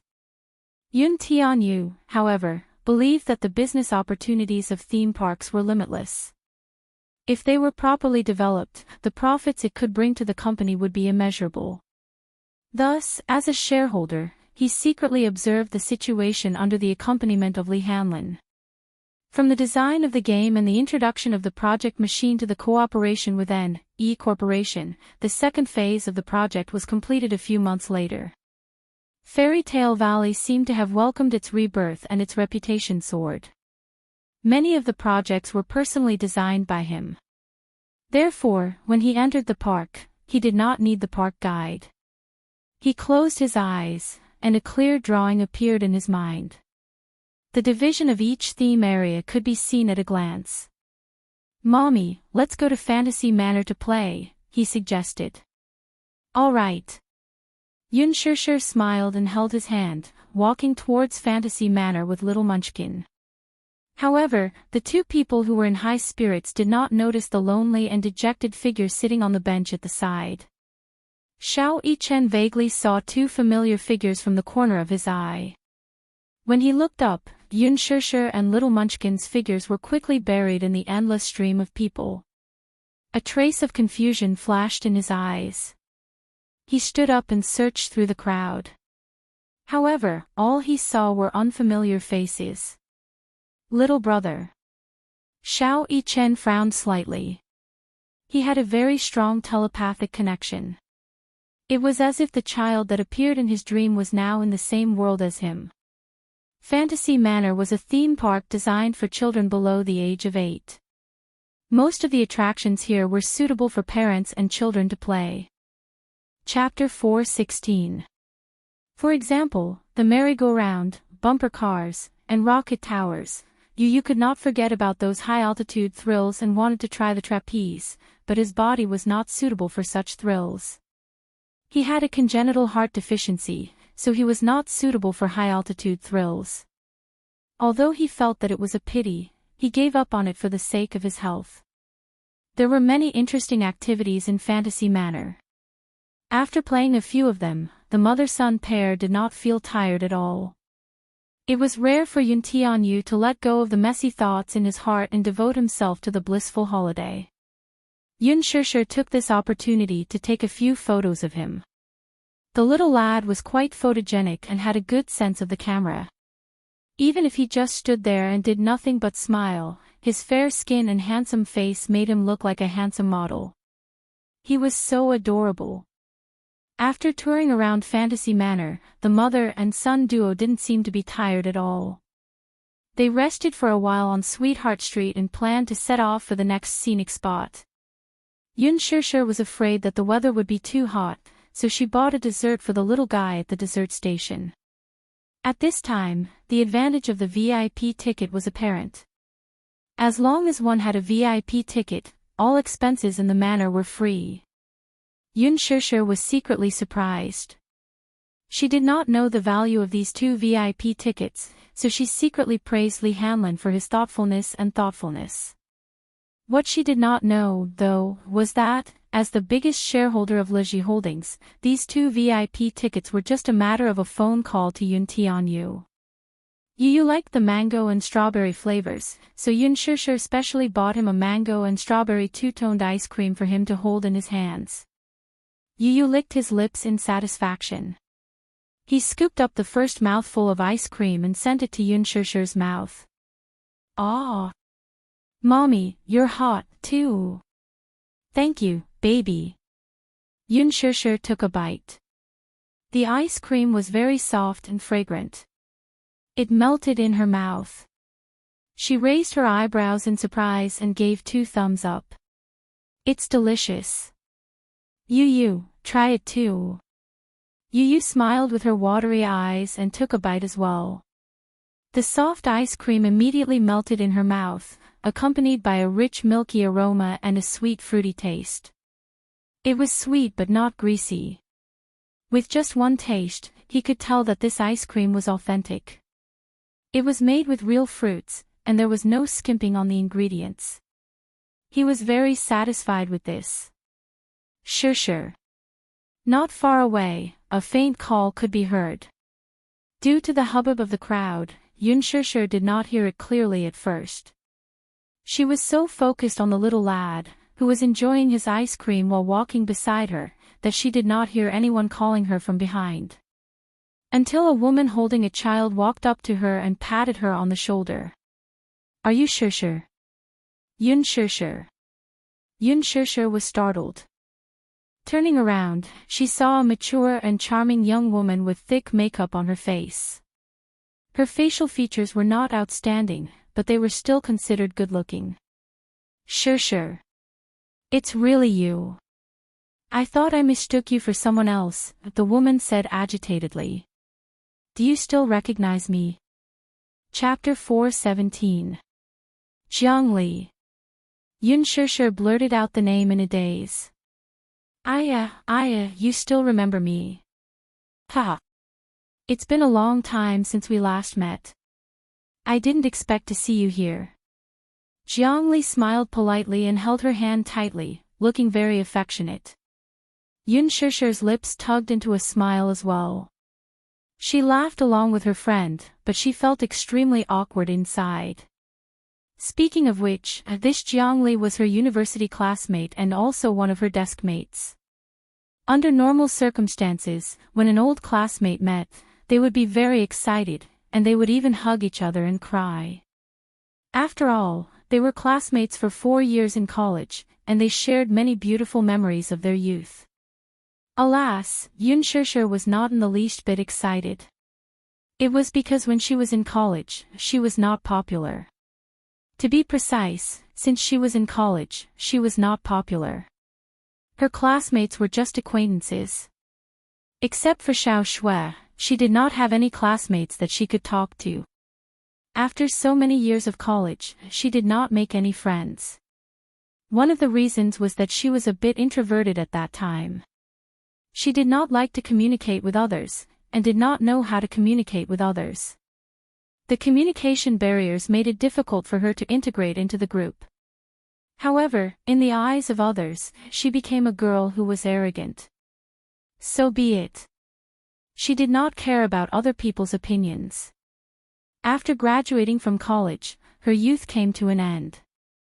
Her classmates had left their Weibo, WeChat, QQ, home addresses, and even contact information for each other. However, she had disappeared after taking her graduation certificate. She had not left any contact information. It was as if she had never existed in this class from beginning to end. Without her, the class reunion was never complete. No wonder Jiangli was so excited about today's accidental meeting. After all, Yun Shishir was a legendary campus belle when she was in college. She was born beautiful, had a beautiful appearance, dropped out of college, and had an illegitimate child. The rumors about her were too mysterious.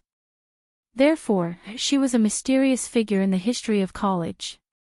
Yu held the ice cream and stood beside Yun Shishir, secretly sizing up the woman in front of her.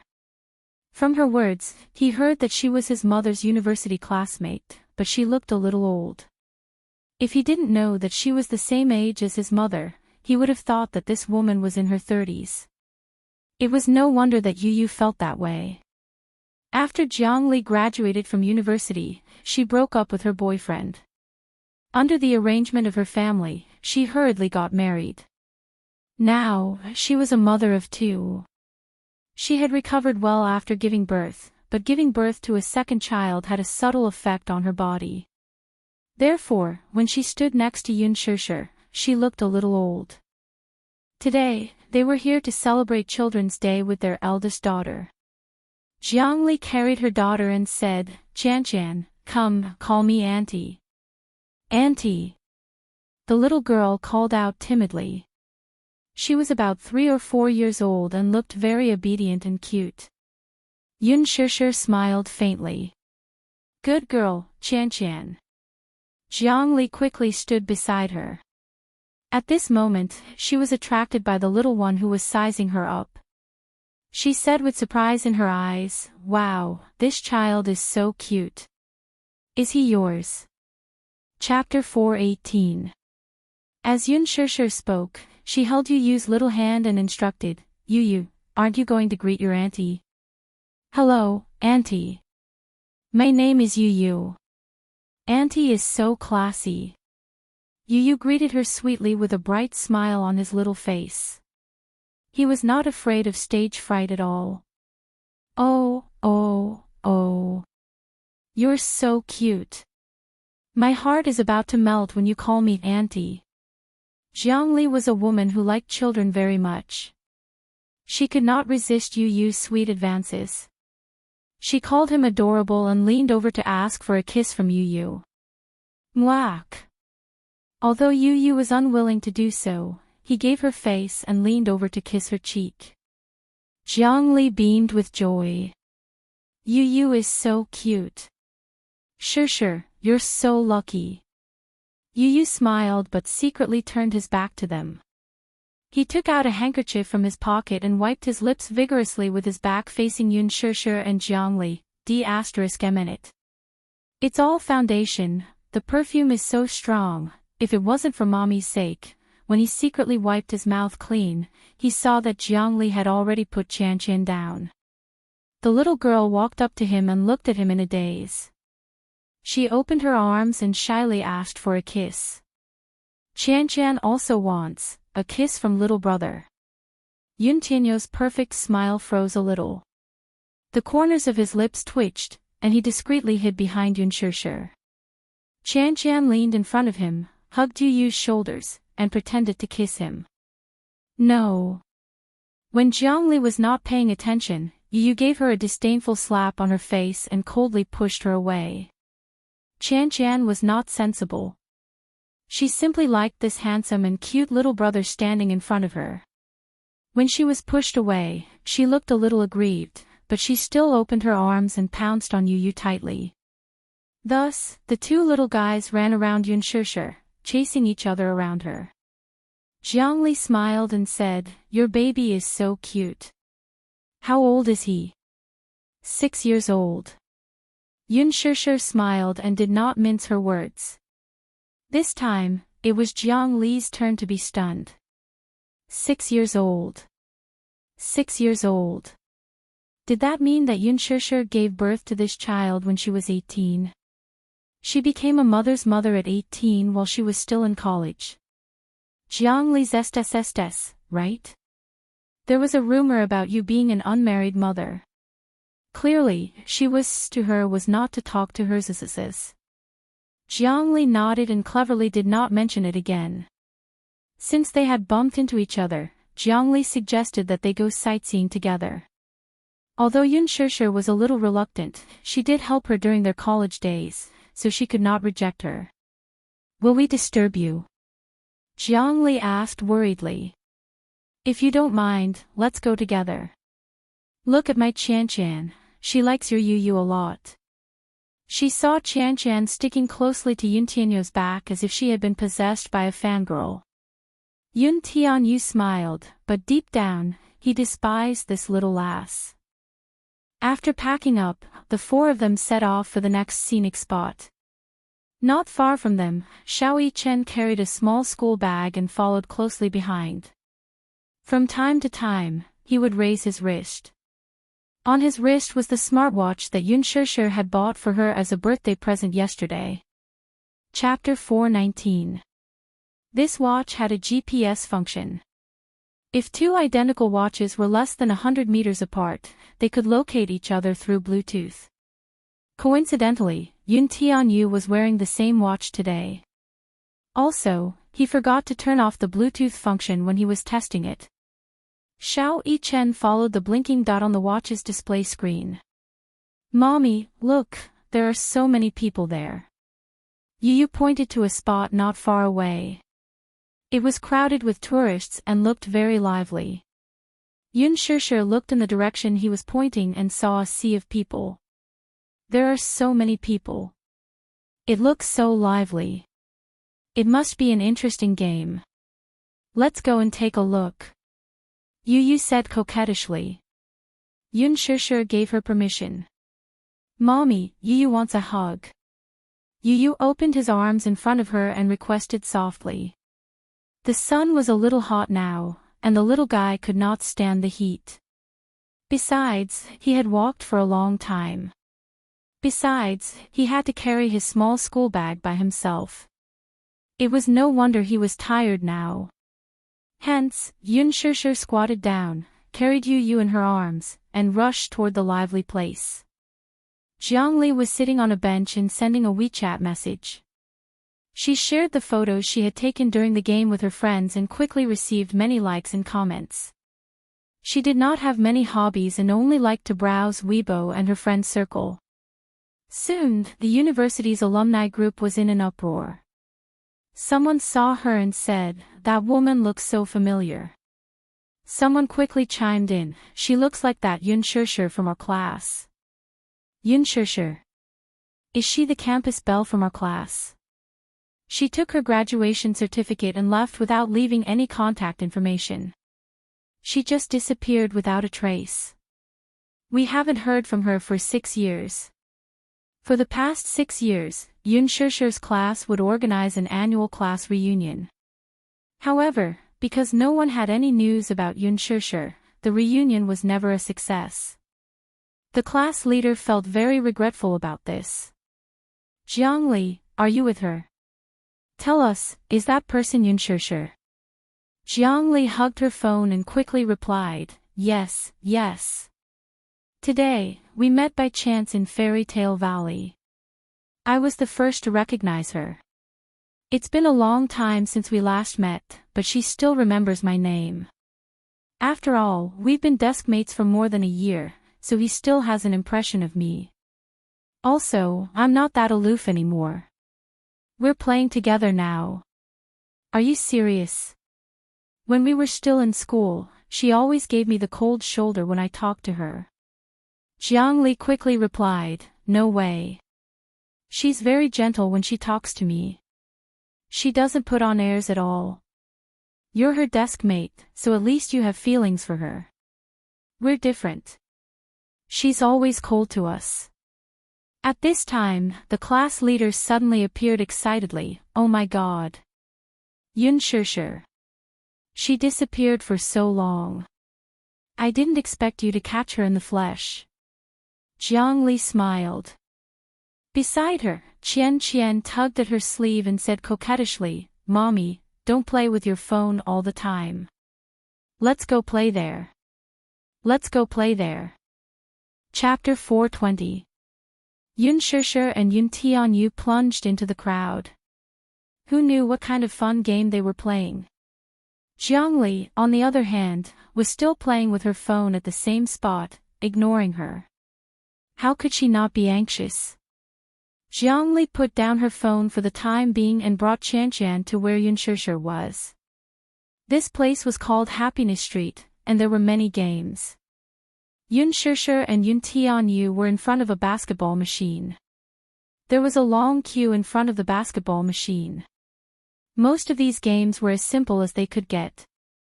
The reason why there were so many people queuing was not because the games were fun but because the prizes were generous.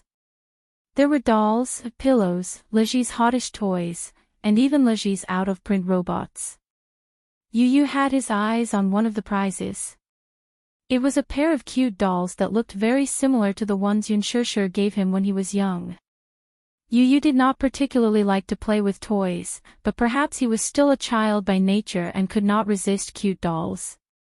When he was young, Yun Shishir gave him a bunch of cute teddy bears on Children's Day. They were not big and were just big enough for him to hug. Yu Yu had always cherished this pair of dolls. He always placed them by his bed and could not bear to let anyone touch them. Perhaps it was because Yun Shishir gave them to him that he cherished them so much that he would personally make clothes for them. Although they looked childish now, they were still part of his childhood memories. The little guy liked to hug these two teddy bears to sleep every night. When he hugged the furry toys to sleep, his dreams would become very sweet. But later, the toy was taken away by Yun Na's cousin without his consent. When he returned home, he found that the teddy bear by his bed was gone, so he asked around anxiously. In the end, Yun Na said lightly, "I'm sorry." When she saw these two teddy bears, she liked them very much, so I gave them to her. Yun Tianyu was heartbroken for a long time after hearing that. When Yun Shishir found out that Yun Na had given the teddy bear away and noticed that Yu Yu was listless every night, she searched the streets for the teddy bear. However, she could no longer find the same toy on sale. "Mommy, I want those two little bears." This prize could only be won if one scored 500 points. Each goal was worth 15 points, which meant that one had to score more than 30 goals within a minute to have a chance of winning. It was a little difficult. Yun Shishir glanced at it and her heart skipped a beat. She immediately recognized that the pair of toys were very similar to the ones she had given to Yu Yu. The little guy actually still remembered that pair of teddy bears. She originally thought that most children were forgetful, but she didn't expect him to still remember. Yun Tianyu exchanged his VIP ticket for a chance. Since it was a VIP ticket, he naturally had priority. Thus, he stood in front of the children's basketball machine, picked up the ball that had rolled down, and threw it with much effort. Clang! The basketball hit the basket and didn't go in. Yun Tianyu broke out in a cold sweat. Clearly, he was not convinced. He picked up another basketball and threw it with all his might. This time, the angle was right, and the strength was just right. He scored a goal. Yun Shishir encouraged him. "That's great. Yu Yu, do your best." Chapter 421. However, a minute passed in the blink of an eye. Even though he was panting from exhaustion, he only managed to score 300 points, which was barely half of the total. Yu Yu pouted, clearly unhappy. His stamina could not keep up. After such a short while, his breathing had quickened, and his face was flushed red. It was obvious that he was extremely tired. "Little brother, here's a tissue for you." Qian, who was standing at the side, shyly passed a tissue to him. Yu Yu glanced at her and his lips twitched. He took the tissue from her and forced a smile. "Thank you." It was fine if he did not smile, but when he did, it was as if the whole world had lost its color. His smile was as beautiful as a flower, and it made Qian dizzy and disoriented. In an instant, her face turned as red as a ripe persimmon. "No, no, no, no. You're welcome." Qian's heart raced as she clutched her chest. Apparently, she was instantly smitten by his smile. She immediately turned into a fangirl of her little idol. Jiangli, who was standing at the side, took a picture of this loving moment and posted it on her WeChat moments with the caption, "My daughter and her little idol look so compatible. Hee hee." The class group chat was already in an uproar. Jiangli clicked on it and saw an explosion of messages. "Jiangli, ask around if Yun Shishir is free to attend the class reunion next month." "Jiangli. Where is she?" "Jiangli, you must invite Yun Shishir to our class reunion next month." She replied, "She may not be free." "I don't care. I'll leave such a difficult task to you." Jiangli raised her head awkwardly, only to see Yun Shishir standing in front of the adult basketball machine. She had exchanged her VIP ticket for a chance to play the game. The countdown started. She took a deep look at the prizes on the display table. Her eyes were burning with eagerness to give it a try. Whoosh! Whoosh! Whoosh! She made 3 consecutive shots and hit the target. The surrounding crowd burst into cheers of surprise and shock. At first, they were attracted by Yun Shishir's beauty.